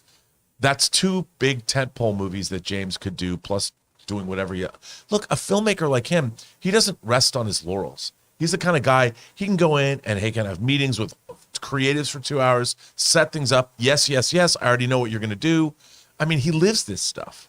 So I think what they've done is the best thing they could possibly have done. Yeah, I agree. All right. What is next? Sam Fisher says, did you see the skit from GRRM did on Colbert? I think that's George R.R. Martin. I did not. I did not. But I bet it's now great. I want to see it. Now I want to see it. I had not heard of that. I did not know about it, but I'm definitely going to go look it up. Thanks for putting it on our radar. All right, what's next? Zach Marcello says, hey gang, did any of you watch the TV spot for Black Panther that was released today titled Throne? Seems to confirm multiple Black Panthers. I did not know. Like, here's the funny thing. I don't pay attention to TV spots. I watch all the trailers. I don't really pay attention to TV spots, but they have been putting some pretty damn relevant stuff in their TV spots for Black Panther. So I'm going to have to, again, want to remind everybody, Black Panther Reaction Watch later tonight. Make sure you guys join me. And our Ruth Carter interview goes up today. That's right. Well. Ruth Carter, the Academy Award winning costume designer for Black Panther and Black Panther 2. That's going to be going up on the channel. Talks about Namor and Namor's costume and design. We've got a big day today here. Big Black Panther day on the show here today. All right. What's next? Andy says, John, 8 years ago at AMC, you got to do a live interview with both the president of Marvel Studios and the future co-CEO of DC Studios at the same time. Yeah, that was one of the best days of my career.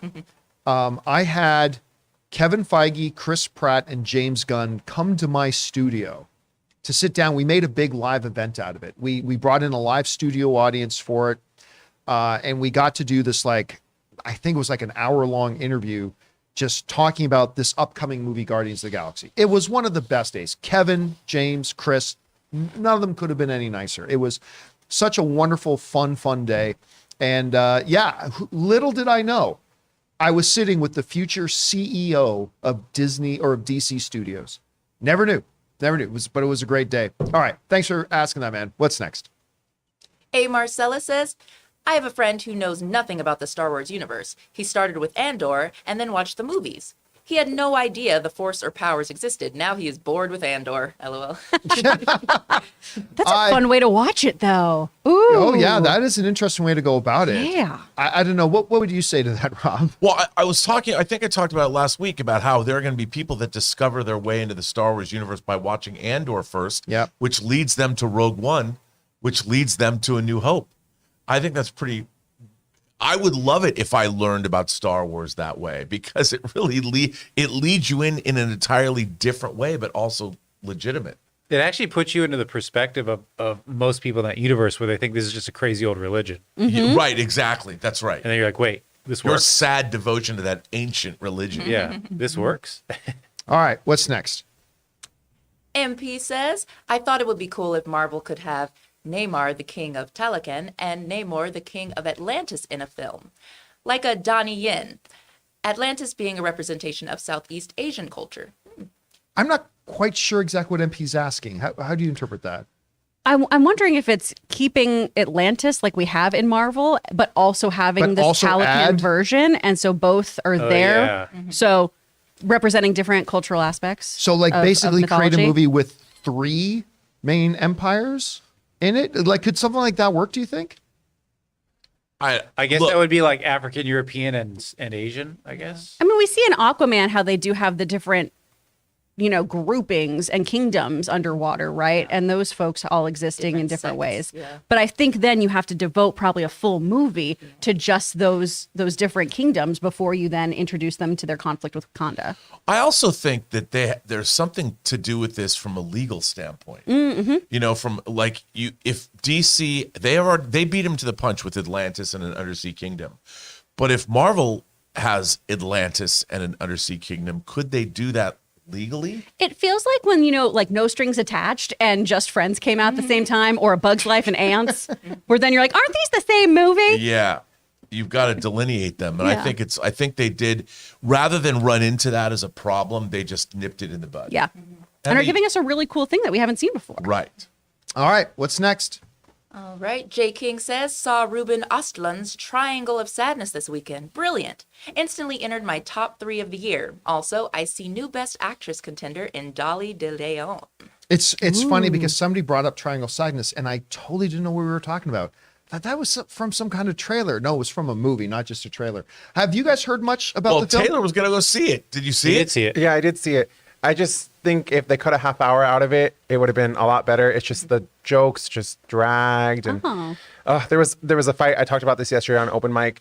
It lasted honestly like 15 minutes, but if they had cut it down to like 7 minutes, it would have been a lot And by funnier. fight, you mean argument. Yeah, the argument It wasn't a was a couple. 15-minute action fight scene. No, it was like yeah. just like a couple arguing. That's it. They live. What they were fighting about was funny, but if they had just cut it in half, it would have been a lot funnier. By the way, we were just talking about that thing we did with Kevin Feige. We pulled up a picture for this. This was a great day, and yes, Chris Pratt is that tall. But that was one of my favorite days. I got to be the moderator for the Avengers panel with me and the entire cast of Avengers. That might be number 1. I've moderated some panels in Hall H. That's really high, but this is a top 2. Best, most fun days of my career. And like I said, James Gunn, that was the first day I met James Gunn. And I've had a chance to meet him several times after that, but just an incredible, wonderful, awesome dude. All right. What's next? Let's see. Oh, CJ Rebirth says, wow, Chris, loved your anime reels on your site. I'm Aw. curious, though, if you're able to be in something by Crunchyroll or Funimation. Oh, CJ Rebirth, thank you so much for going and watching my stuff. I really appreciate that. Currently, I cannot be in things that are being done by Crunchyroll or Funimation because they are non-union projects typically, and I am a SAG-AFTRA actor. Hopefully, though, they will move forward and give union contracts to their actors so that those actors are paid what they should be paid. And so they also can opt into health care because that is really, really important to have access to. And SAG contracts make sure that you get the health care that you deserve. But thank you All for right. watching my stuff. Great Yay. answer. All right, what's next? The Batman with a $50 super chat. Oh, thank you, Batman, very Whoa. much. Appreciate that, dude.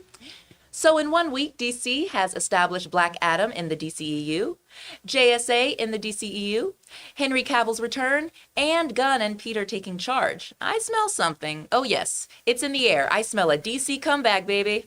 I think today is a day that we will look back on 5 or 6 years from now and go, I remember the day that they announced James Gunn was taking over. James Gunn and Peter were going to be taking over, and look at the state that DC's in now. And it's going to be, listen, I've been saying for a while that I really believe when David Zaslav took over Warner Brothers and stuff like that, I've been saying ever since that happened, I think there are very much brighter days ahead for DC films.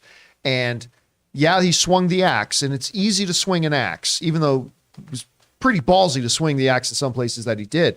Still, it's easy to do that. It's what can you build? And I'm telling you what, bringing back Henry Cavill, having Alan Horn as your main consigliere, bringing in James Gunn and Peter Safrin. Listen, we're not going to see the immediate effects of this in the next year or two. We're not going to feel the effects of it. It's not going to be till we get like 2.5, 3 years down the line that we'll really see the tangible results of this. But I think they've laid some great groundwork here. You know, Tuesday, 6 days from today is November 1st when they take over. Yep. I mean, I'm expecting a big announcement of something. I agree. I think day one they're gonna come out with some big announcement. I don't know what it'll be. I'm not even gonna speculate. Nope, but I but think it'll be something big. It's going to be Batman Beyond. If it is, lunch is on me for everybody. If it is, all right. What's Starring next? Tom Holland. No. By the way, it's not going to be Batman Beyond, but it'd be cool if it was. Really nice.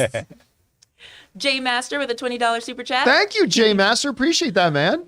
Breaking per Marvel. Rihanna's new song Lift Me Up releases on Friday for Wakanda Forever was written as a tribute to the life and legacy of Chadwick Boseman by Thames Ludwig Göransson, Rihanna, and Ryan Coogler. Yeah, I remember they announced a little while ago that Rihanna was going to be doing the end credit song for the movie. I'm dying to see it and hear it. And again, reactions. The movie's going to be viewed by a public audience for the first time today. I got to say, John, for our reaction video tonight or live show, I'm really excited to hear about this movie Yeah, because so my excitement level for this is high. yeah. Now I'm not going to lie. I've seen a little bit of it. But nothing that answered any of the important questions, like as far as identity, who ends the movie as Black Panther. So I know none of that. I really don't. The stuff I've seen looks really interesting, looks really good. But I'm really excited to hear how this hits people tonight, and I'm excited for that. Now, is there going to be an embargo? Can the trades review this tomorrow? Here's the thing. Technically speaking, a premiere is a public viewing. You cannot have an embargo on it after that. So you're going to see the reviews coming out. Wow. At the very minimum, you're going to see all the reactions come out after the thing tonight. Whether or not Variety chooses to publish their reviews right now, I don't know. Maybe the studio talked to the big trades early and said, "Listen, we're going to have the premiere earlier than we thought, but we don't want to blow our load too early because the movie is still like 3 weeks away." Yeah. Right. So we don't want to blow our load too soon. So I don't know what's going to happen to the main. Is it opening foreign like they do earlier than it's No opening idea. here? Haven't looked. Taylor, maybe you can find that out for us. Here's a when it's question. opening in international audiences. Marvel just posted on Instagram. It's just a real quick thing, and it says like Wakanda Forever, and then just the R in Forever comes up by itself, and it says 1028. Oh, that's What's that's the for R? That's that's the R for Rihanna. Yeah. Okay, so Oh that's yeah, what they're promoting. 1028. Yeah. Like the chat said, that confirms that Rihanna is Black Panther. Now I know. 100%. Yeah. 100%. All right. What's next? Ben Rayner says, "Hey guys, Animal House is real in MCU. I remember watching Ant-Man 2, and there's a clip in the movie where Scott is on the plane and Animal House is playing in the background. And I'm serious, it's really there." But It that probably is. doesn't They've mean done that Kevin before. Bacon is in it. Oh, Because if that's. he's in Cocktail, he's not necessarily in Friday he's the in that 13th clip. or Animal House. I mean, it's It's true. I need to know what Kevin Bacon's filmography. I need the IMDb should have the alternate filmography for Kevin Bacon in the MCU. I am so excited for the YouTuber who does the MCU Kevin Bacon breakdown. It's Yep. going to be so good. Oh, and when he won the Academy Award for Philadelphia. Oh, he was incredible in that. Oh, The real question: Flatliners? Was he in Flatliners? or did Flatliners even exist did it exist? in that universe? Was there a Brat A lot of Pack people in ask the that MCU? anyway. Yeah, I know. Was he You Balto? know what's funny with Rob? Remember that list of 3 actors I listed today about the great? He's a 4th. Well, He's what's in there. really going to and be the same weird, idea too. Sorry, In- the young actor. in Deadpool 3, what happens when Shaw meets Kevin Bacon? What if the Hellfire Club? How's that going to work? All right, what's next? Chef Bianis says, is The Rock still going to be an advisor for DC? Well, it's never been said that he's going to be an advisor. He simply said he's offered himself to be an advisor. He's going to raise his eyebrow. I mean, same. I do that every time I'm on this show where I yell, "Call me." Yeah, But- we're sitting here. We are advising DC films as we speak. Does he have a better shot? Absolutely. I would imagine But- James Gunn has a relationship with, wrestlers call me crazy, but maybe he knows other wrestlers that know Dwayne Johnson. You crazy. Well, I mean, The obvious. yes. I would imagine so. There's probably some synergy there. But Listen, I'm sure Dwayne Johnson and James Gunn have already met. I'm sure they have. So, but I don't know that Dwayne Johnson's going to be in any official capacity an advisor. They got it covered. They got some good. You know, people our there. show, I like to think of it as the butterfly effect for the movie industry. It's small changes. Yeah. Man, I'm so. It is funny. Every day I get surprised by who watches this show. Now, because I'm not going to say who. Maybe someday I will. But I remember I came into the office a little bit ago, and I was like dumbfounded. And I just told my friend, Rob, look who emailed me, and That was pretty shocking. that was shocking. Shocking. I was like, More shocking is you got a return email back from that person. yeah, Yeah. like so they emailed me. I emailed them back going, "Oh my God, thank you so much for writing to me." And then they wrote me back again. It was like my mind was blown. But it's just funny. Every day we're all being kind of consultants in some way, shape, or form about. I do like it when the heavy little hitters in the things. industry correct me. Like Yeah. I've been corrected, not in a bad way. Someone says, listen, you might want to, they're always nice about it, but it's nice that and I always ask if they send something to me or people, I always ask, can I say it? I won't use your name. And people are usually pretty open about it. You know that first time that happened to me? It was the first time ever. I was still doing the movie blog. First time ever that I thought I was breaking a scoop. It was the first time ever. I'd heard from 2 different sources that this is going back years, that I felt pretty good about, that this upcoming Ant-Man movie was going to be starring Academy Award winning actor from The Pianist, Adrian Brody. Adrian Brody, that Adrian Brody was going to be Ant-Man. And I wrote it on the movie blog. I'm like, I've got to believe it. The people I'm hearing this from believe it's going to be. 12 hours later, Edgar Wright emails me. Goes, yeah, no. Just so you know, you're wrong, son. So I was like, all right. Thank you, Edgar. And then at that point on, I was out of the scoop business. Never again. It was actually going to be Rihanna. All right, what's next? Zishan says, love One Piece. Comic is one of 2 literary series to break 500,000 copies sold next to Harry Potter. Half a billion. Oh, I'm sorry, Billion, yeah. 500 million copies sold next to Harry Potter. It is second to all of Superman at 600 million. Again, I know nothing about One Piece. I only know One Piece from the anime. I never read the manga. That's awesome that it sold so much, though. That's really, really cool. It is. If you are trying to get into that show, though, tuck in because there's so many episodes. I'm still not through it. I get really sad every time they change the theme songs, but that's what animes do. You fall in love with a theme song and then they change it after one season. Oh, makes me sad. All right, what's next? Sam Fisher says, Rob, I think you have to open Sandman Season 2 with Tales in the Sand and not Midsummer Night Dream. Unless it's done like Episode 4, cutting between the 2. There's part 2 down here. Here. Or or like episode 11 as 2 short stories in 1 episode. You can replace Glurican and Nuala with Oberon and Titania in Season of Mists, or vice versa in Midsummer. But why are you making those changes? Because they end with, if they're following the books of Sandman, which they have, they already gave us a Dream of a Thousand Cats, and then they gave us we're up to A Midsummer Night's Dream. We don't know if they're going to do Facade, that's a female metamorpho story, which is DC centric, which they probably won't do. But A Midsummer Night's Dream is a self-contained story that's awesome, that they could expand to 1 hour because they shoot it on location. And then you go right into Season of Mist. There's no even reason to make any changes. I love looking for that part too. You were like, already revving up. Yeah, I was, but no, I mean, I don't think there's any reason if they go by I'm what with they you. did. In the first, A Midsummer Night's Dream is next up. All right. What's next?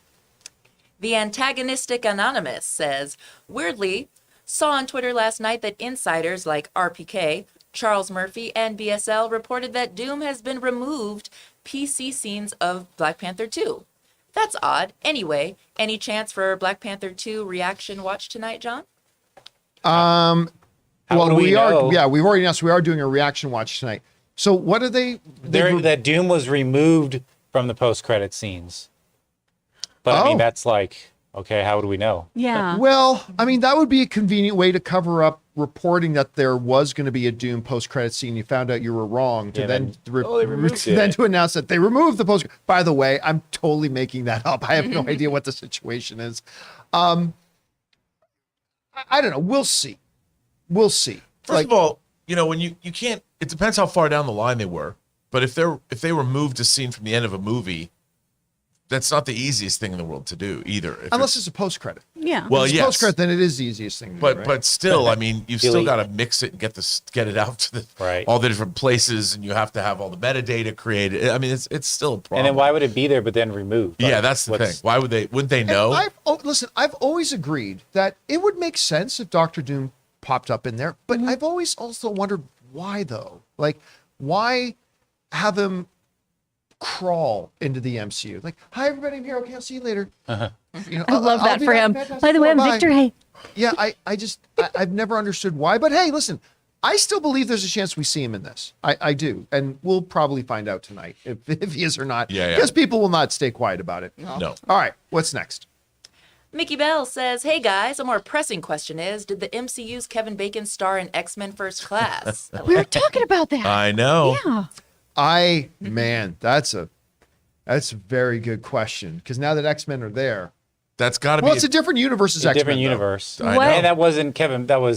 Wasn't Kevin Bacon. That was a real character, right? Yeah. It looked like Kevin What if Bacon. he has a poster of X-Men First Class in his house, though, and all of them turn to it and go, mutants? That's so stupid. What? Weak and stupid. Dumb. I would have. I could see that actually happening. James Yeah. Gunn would do that. Yeah. Yes. Yeah, he He totally would do that. All right, what's next? Ryan Clary says, hi guys. Rob, did you know the Millennium Falcon is in the Battle of Sector 001 in Star Trek First Contact? I'll Yep. tweet you a screenshot. I did not know that. I would love to see It's- that. You know, screenshot. the Millennium Falcon appears in more places than you might think. That's all I'm saying. But that's a screenshot I would like to see. It's yes. Show it to me once you get it. All right, what's next? Deshaun says, DC Fandom gonna be big and held earlier next year. So many gold shoes. Oh, yeah. Are they? I want to know what kind of hats is Cam gonna have this year?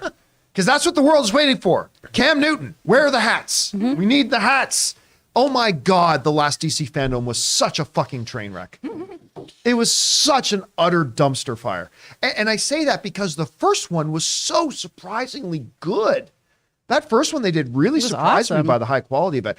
I'm really actually, good. by the way, is this official? They've announced they're doing another DC I don't Fandom? know. No, I think he's just saying like it's going to be fire. Yeah. next- No, this one I should don't, be lit. because I don't think there's going to be one. I mean, if they've already announced one, then I stand corrected. But I don't think they're even going to do. You think another the last one was such a festering turd that they're not going to do this again? Well, and the pandemic's behind us, That's all fair. that kind of stuff. Is the need even there to do it? But they so dropped the ball in the last one. It was criminal, almost as bad as Marvel and Star Wars dropped the ball on their presentation at D23. That was also awesome. Part of me feels like Comic-Con could go off, but then it's also like, but it's so early. They're starting in November.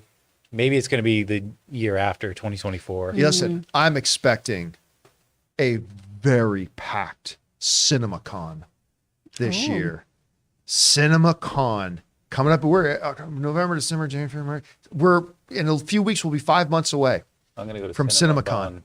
I think CinemaCon is going to be I can't believe it's been that long banger. since It's going to be huge. I cannot wait to see James Gunn walk on that stage in Las Vegas and unveil his plans for it's going to be so good. It's going to be so good. Okay, anyway, what's next? Eldon Goblin says, just seen Clerks 3. Never bawled so much in my life over a movie. I did not expect it to be that heavy. The humor was very hit or miss, though, compared to Clerks 1 and 2. I've got it sitting in my theater room ready for me to watch it. I don't know anybody that was more excited about the Clerks franchise than me, because Clerks 2 is a top 20 of my all-time favorite films, and I still haven't had a chance to sit down and watch it. I got to do it in the next day or two. I'll do that, because I've heard nothing but amazing things about it. So I can't wait. I'm glad you saw it. Glad you enjoyed it, man. All right, what's next?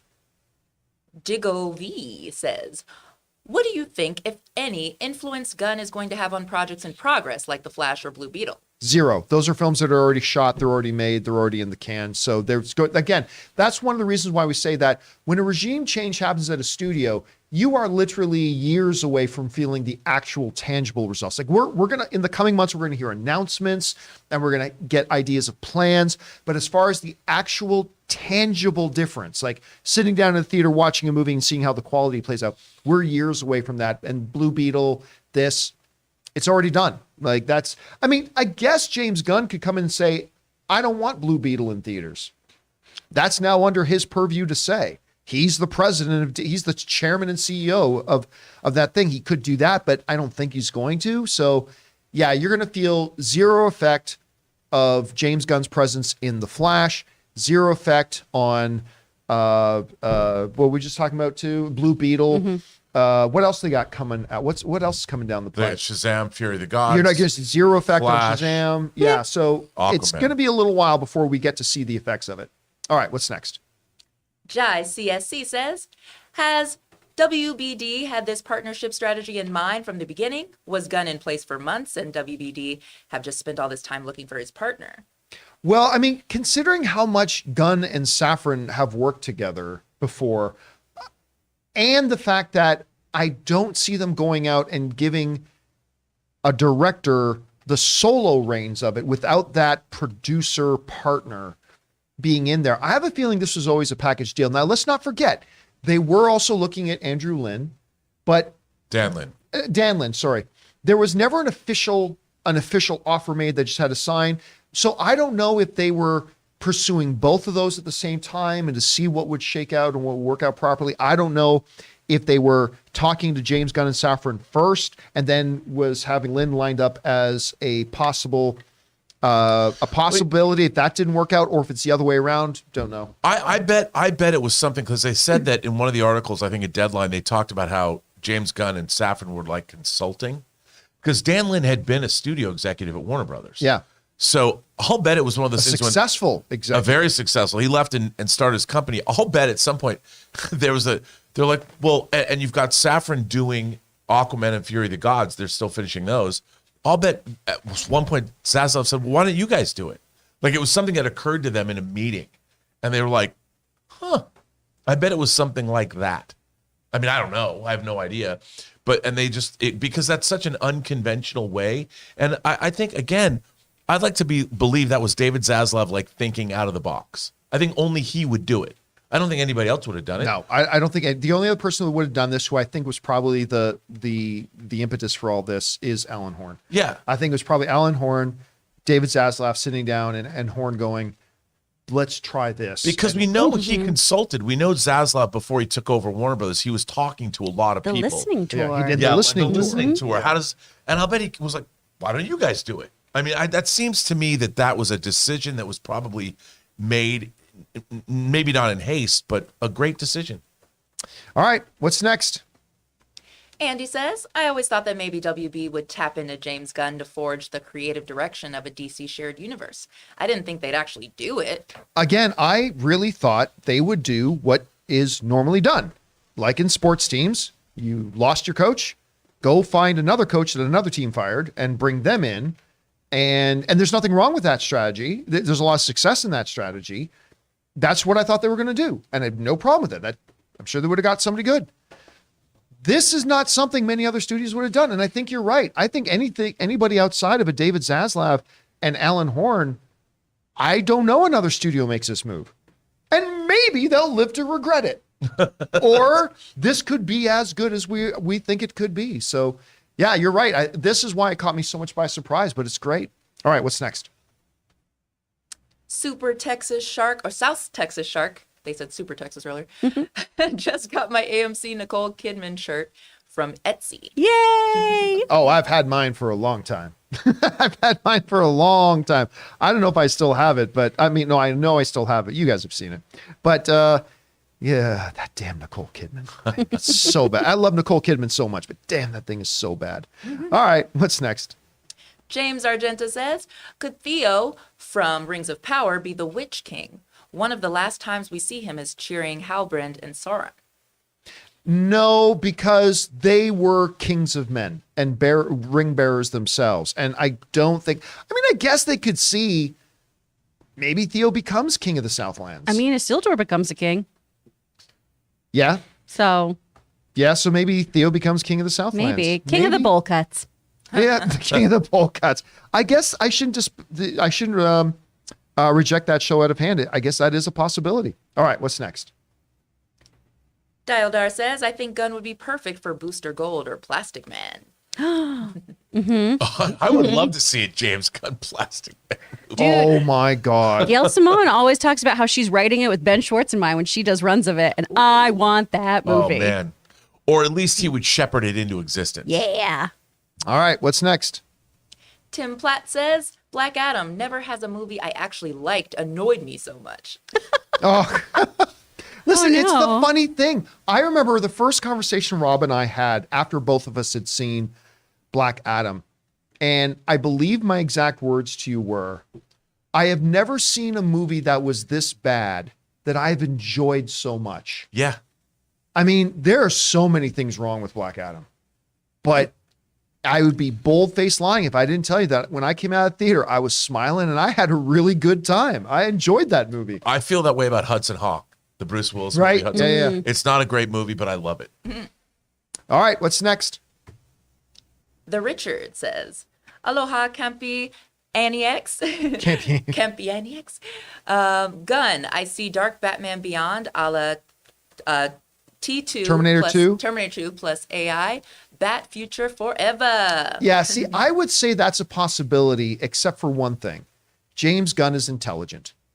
And being intelligent, Only one who doesn't want this. Just let it happen. Just let it happen, there's a man. reason it hasn't happened. For 10 years, I've had people tell me, in the next couple of years, John, we're going to have a Batman Beyond. I've said, no, we're not. No, we're not. And for 10 years. Why And, don't you want me to be happy? I don't. Crushing her dreams. why don't you want me to Why can't I have nice things? He's in the Arkham games. Yeah. Hey, listen, I've said this before, I will say it again. Spider-Man Into the Spider-Verse, I believe, has made a Batman Beyond animated movie a much more realistic possibility today. I wouldn't And be mad I'll about even that. say, as much as I just joked about it, I actually think James Gunn, who is a dice roller, who is unorthodox, who is a risk taker, I think James Gunn, being now the CEO of Disney Studios, while I'm not saying it means there's going to be a Batman Beyond movie, I think it increases the chances for a Batman Beyond movie. So I think the likelihood and the possibility for a Batman, if you're somebody who's looking forward and wants a Batman Beyond movie, I believe today, there is a better chance of it happening than there's ever been before.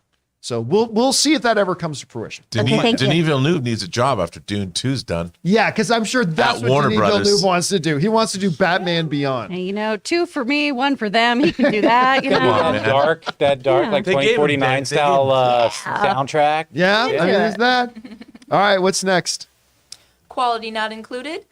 My wife and I have been binging some classic Canadian cringe, Degrassi, The Next Generation. Okay, Oh, dude. true story. Last night we had some friends over. We had a games night at our place. We had a few friends over, and we had just put a Sonos surround sound system in the theater room. So we went in, and the music that we put on when we're testing speakers in our house is Started From the Bottom by Good Canadian Kid Drake. And we're playing that just so we could all experience the sound in it. By the way, Sonos, oh my God. Experience the sound of it. And our girlfriend goes, I just can't see him out of a wheelchair. It's Jimmy. And then it's all I can see is Degrassi when I look at him. So it was pretty fun that you brought up Degrassi now. Were you ever an apostle of Degrassi, Rob? No. I was too old for that. I did see some episodes. Says the guy who rocks Blackpink t-shirts. Tell me again how you're too old for Degrassi. Well, yeah, there's that. Well, the black girls in Blackpink are in their 20s.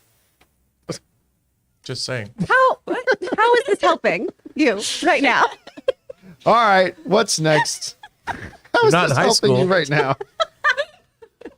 Really not that funny, says with Gunn leading DC now, is having a future Marvel DC crossover film more realistic.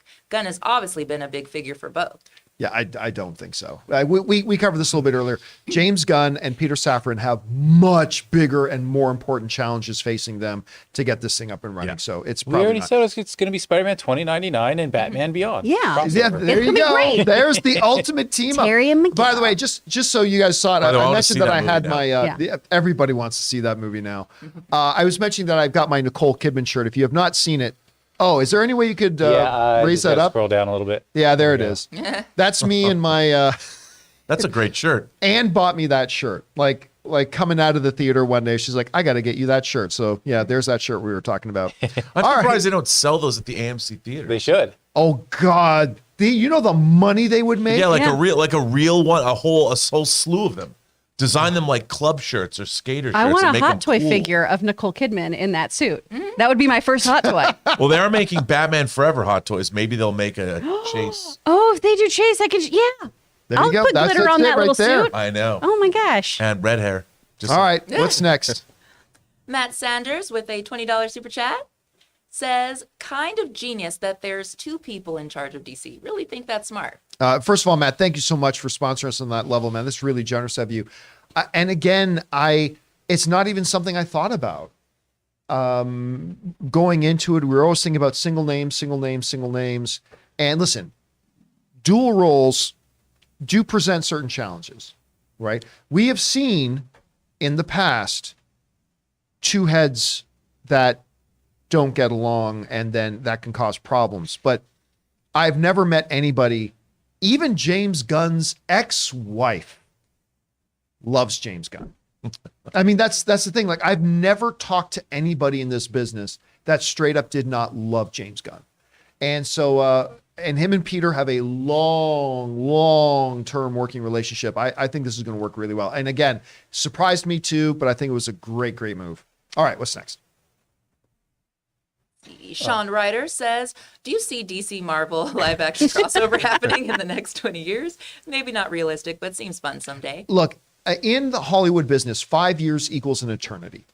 So in the next 20 years, I mean, anything's possible. Anything's possible. But like in the more immediate future, when we can actually make some tangible guesses, I don't see it happening in the next 7, 8, or 9 years. But hey, 20, anything can happen. All right, what's next? Andy says, there's no other Kevin Feige right now with both creative vision and executive expertise for Zaslav to find. So I think getting a person for each role was perfect. I mean, yes. And also you got to remember, Kevin Feige wasn't Kevin Feige when he started. Remember, the Kevin Feige we have right now has also been forged by 15 years of doing it. He's grown to this point. But I would say this, and Rob, I think you were alluding to this a little bit earlier.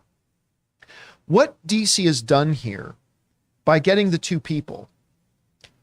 I think the one thing that they've got now that even Kevin Feige doesn't have is that you've got a CEO and head of the studio in James Gunn that is himself a director. And when he is dealing with and negotiating with and being creative with and consulting with the other directors they're going to have on their projects, he is actually speaking from firsthand knowledge.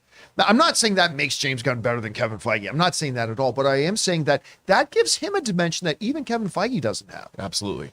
And that could be really interesting when certain directors are looking at working with those projects. I just think it could be very interesting. Plus, I mean, the relationships that both Peter Safran and James Gunn have are wide-ranging. Yeah. Because Gunn's been in the business for a quarter century, and Peter Safran has almost as well.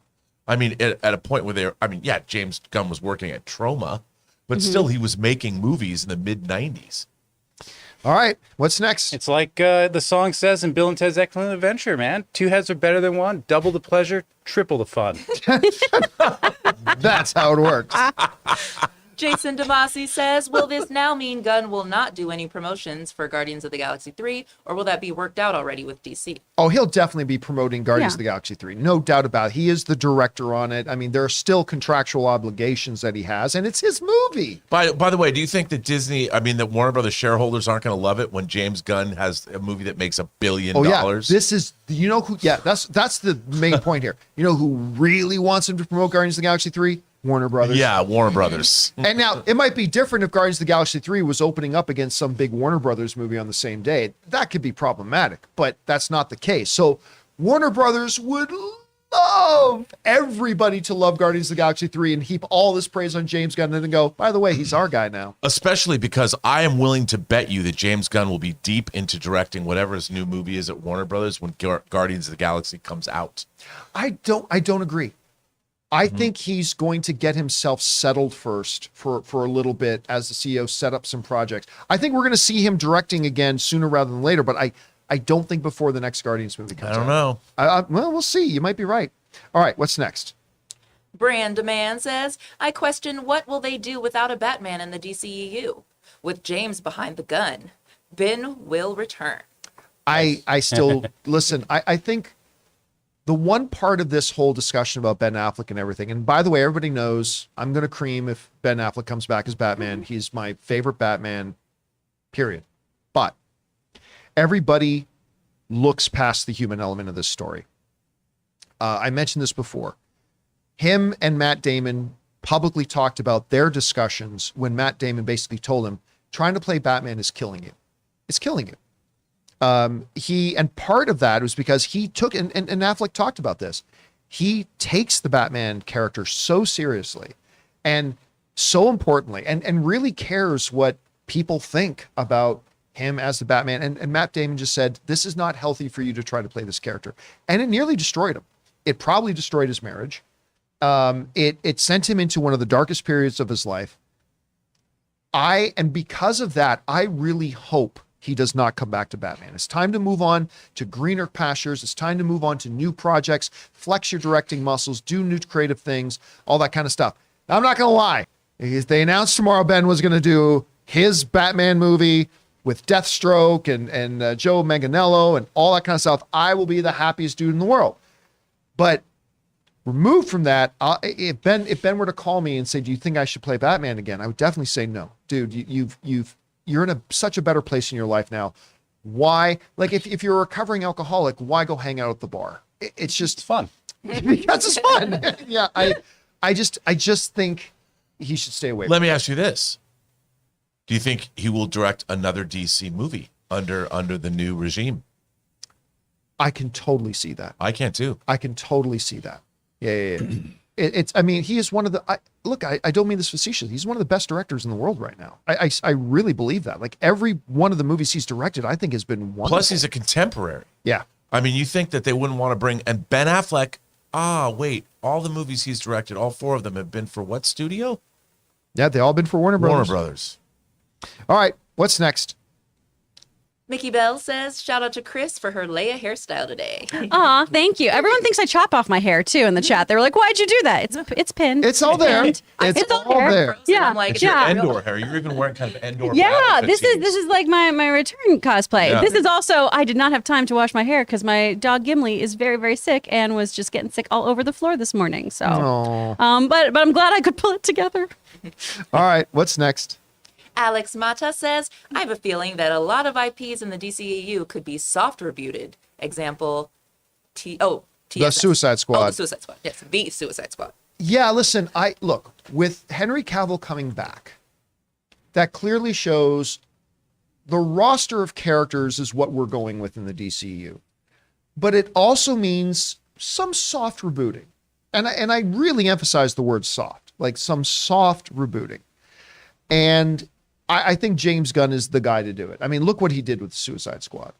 He took and by the way, I don't care what anybody else says, I'm one of the people who is still a fan of the original Suicide Squad. I had fun with it. You too? I like it. It's Listen, fun. it's a hot mess of a movie. Yeah, it's fun though. But I had a lot of fun with it. And not as much fun as I did with Black Adam, but still, it was a fun movie.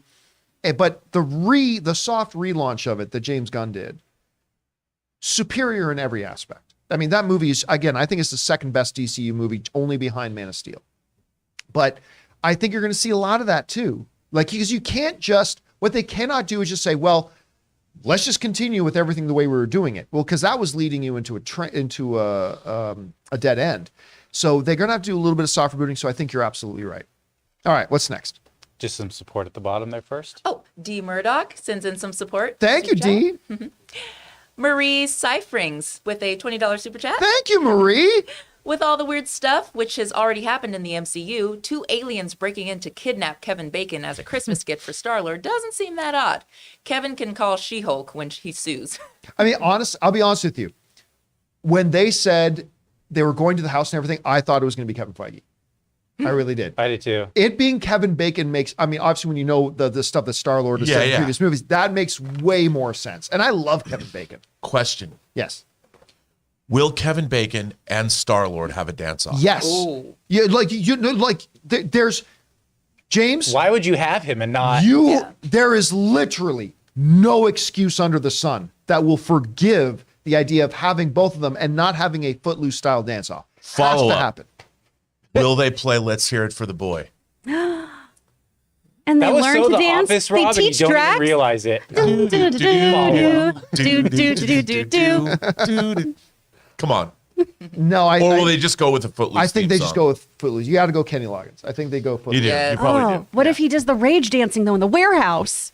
There's so many possibilities. Yeah, the Red Rage dancing. That's what I do when Guys, I'm angry. That's what Star-Lord does, trying to get over Gamora. Yeah. 42 minutes of this 60-minute special will just be dancing. There's just hope a lot so. of dancing.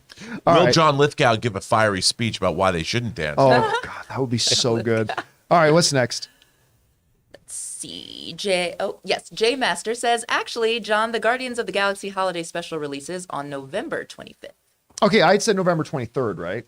Yeah. So yeah, 25th. There you go. Can't get here soon enough. Thanks for the update on that. I appreciate that, man. All right, what's next? Michael Serda says, are you cool with the guys at Double Toasted? I don't know Double Toasted. I'm not aware of that channel. I bet they're great. I'm sure they're Maybe fantastic, they're but I'm not. not, I'm We not don't know. familiar with Yeah. I want marshmallows. I was gonna say, yeah, it just makes me think of food. Yeah. All right, Or what's s'more. next? Double toasted sounds like a nice Christmas drink. That's what I was thinking. I'm like, Harry Katsaro says, love that such a talented writer is going to be in charge of DC. Hopefully that means some quality control from someone that knows what good writing looks like and no more half-baked scripts like Black Adam. I mean, again, the Black Adam thing, that script is so bad, there's just no excuse for it. But, I mean, here's the thing about scripts that I find average fans, and I'm guilty of it too, we're all guilty of it. You forget that scripts can read wonderful. And listen, there's a big transition that happens taking it from script to screen. I go back to this one a lot just because it's a great example. The Sam Worthington, it is Worthington, right? Yeah. Clash of the Titans yeah. and Wrath of the Titans. I got my hands on the script of that movie like a year before it came out. And I read that script and I'm like, this is awesome. Like, this is really going to be good. And then the movie came out, and I'm like, yeah, this is that script, but it is not coming across the way I thought it was going to come. Right? So sometimes, it's that transition point that really becomes the bottleneck between the script and the screen. Sometimes it's a bad script. Sometimes it's a script that reads great, but you never know. Like Kevin Feige's talked about this too. Like you just never know. You can be on set, you can think this movie's going to win our Oscars and stuff like that, but it's not until you're in the editing room and you're actually putting the movie together do you really know if this thing works or not. Rob, I'm sure you've had more than a couple of those experiences. Yeah, I mean, it really comes down to what's on the page is not what you see. And that's where directing comes in. Knowing exactly what shots to use. And I think a lot of the time in a movie like Clash of the Titans, they had a lot of visual effects that are pre-vised. And when you look at, there's a lot of people that think, oh, we're done here. And it all just, it doesn't coagulate. It's like making a souffle that doesn't rise. Ooh. You know what I mean? Now, what an analogy. You've been watching lots of Bake Off? Well, I love the Great British. I love Bake I Off. love it. Love it. all right, what's next? Walk softly. Seconds from Disaster says, I'd like to point out that Gunn is a Cavill Superman fan since he put that silhouette in Peacemaker. Make way for Henry. Oh, I don't know officially if he is. I like to believe that he's a big Henry Cavill Superman fan. And I also believe that they probably gave James Gunn a quick call. Listen, we are putting Superman in the end of Black Adam. You cool? So I would say yes, but yeah, that appearance, that moment in that episode of Peacemaker, when 3/4 of the Justice League shows up, and despite the fact that it's Ezra Miller in there, that "fuck you, Barry" is like one of the best lines ever in DC. It really shows what of course, Wonder Woman but you don't see Gal, and Superman you don't see Henry, but they had their silhouettes there too. Such a great moment in that show. All right, what's next? Andy says, I'm with Rob. I didn't think this Green Lantern TV show was going to come. I thought it was going to get scrapped for a GL movie instead, which I much prefer. It all depends on what their vision for it is, which we really don't know yet. And listen, this thing whenever something has to go back to the square one, now it's got to face all the hurdles again, right? Now we got to find out if it has its own development problems, stuff like, and maybe it doesn't ever come, and maybe it will turn into a movie at some point. But it's interesting. Listen, say this. This is something I really respect about David Zaslav's Warner Brothers. If they believe something isn't working, they know that the financial cost of killing the thing that isn't working is less expensive than the long-term financial cost of putting out bad product and what that does for the reputation of your product. They showed that with Batgirl. And if they're willing to say, look, we've already put in 2 years of development. We've had all these scripts written. We've had all this money spent, but we don't think this is the show we should do. They, as a studio, being willing to go, then you know what? It's less expensive for us to take the loss right now and put out a better product that's going to resonate with our audiences more. That's the better go. And not every studio would do that, Rob.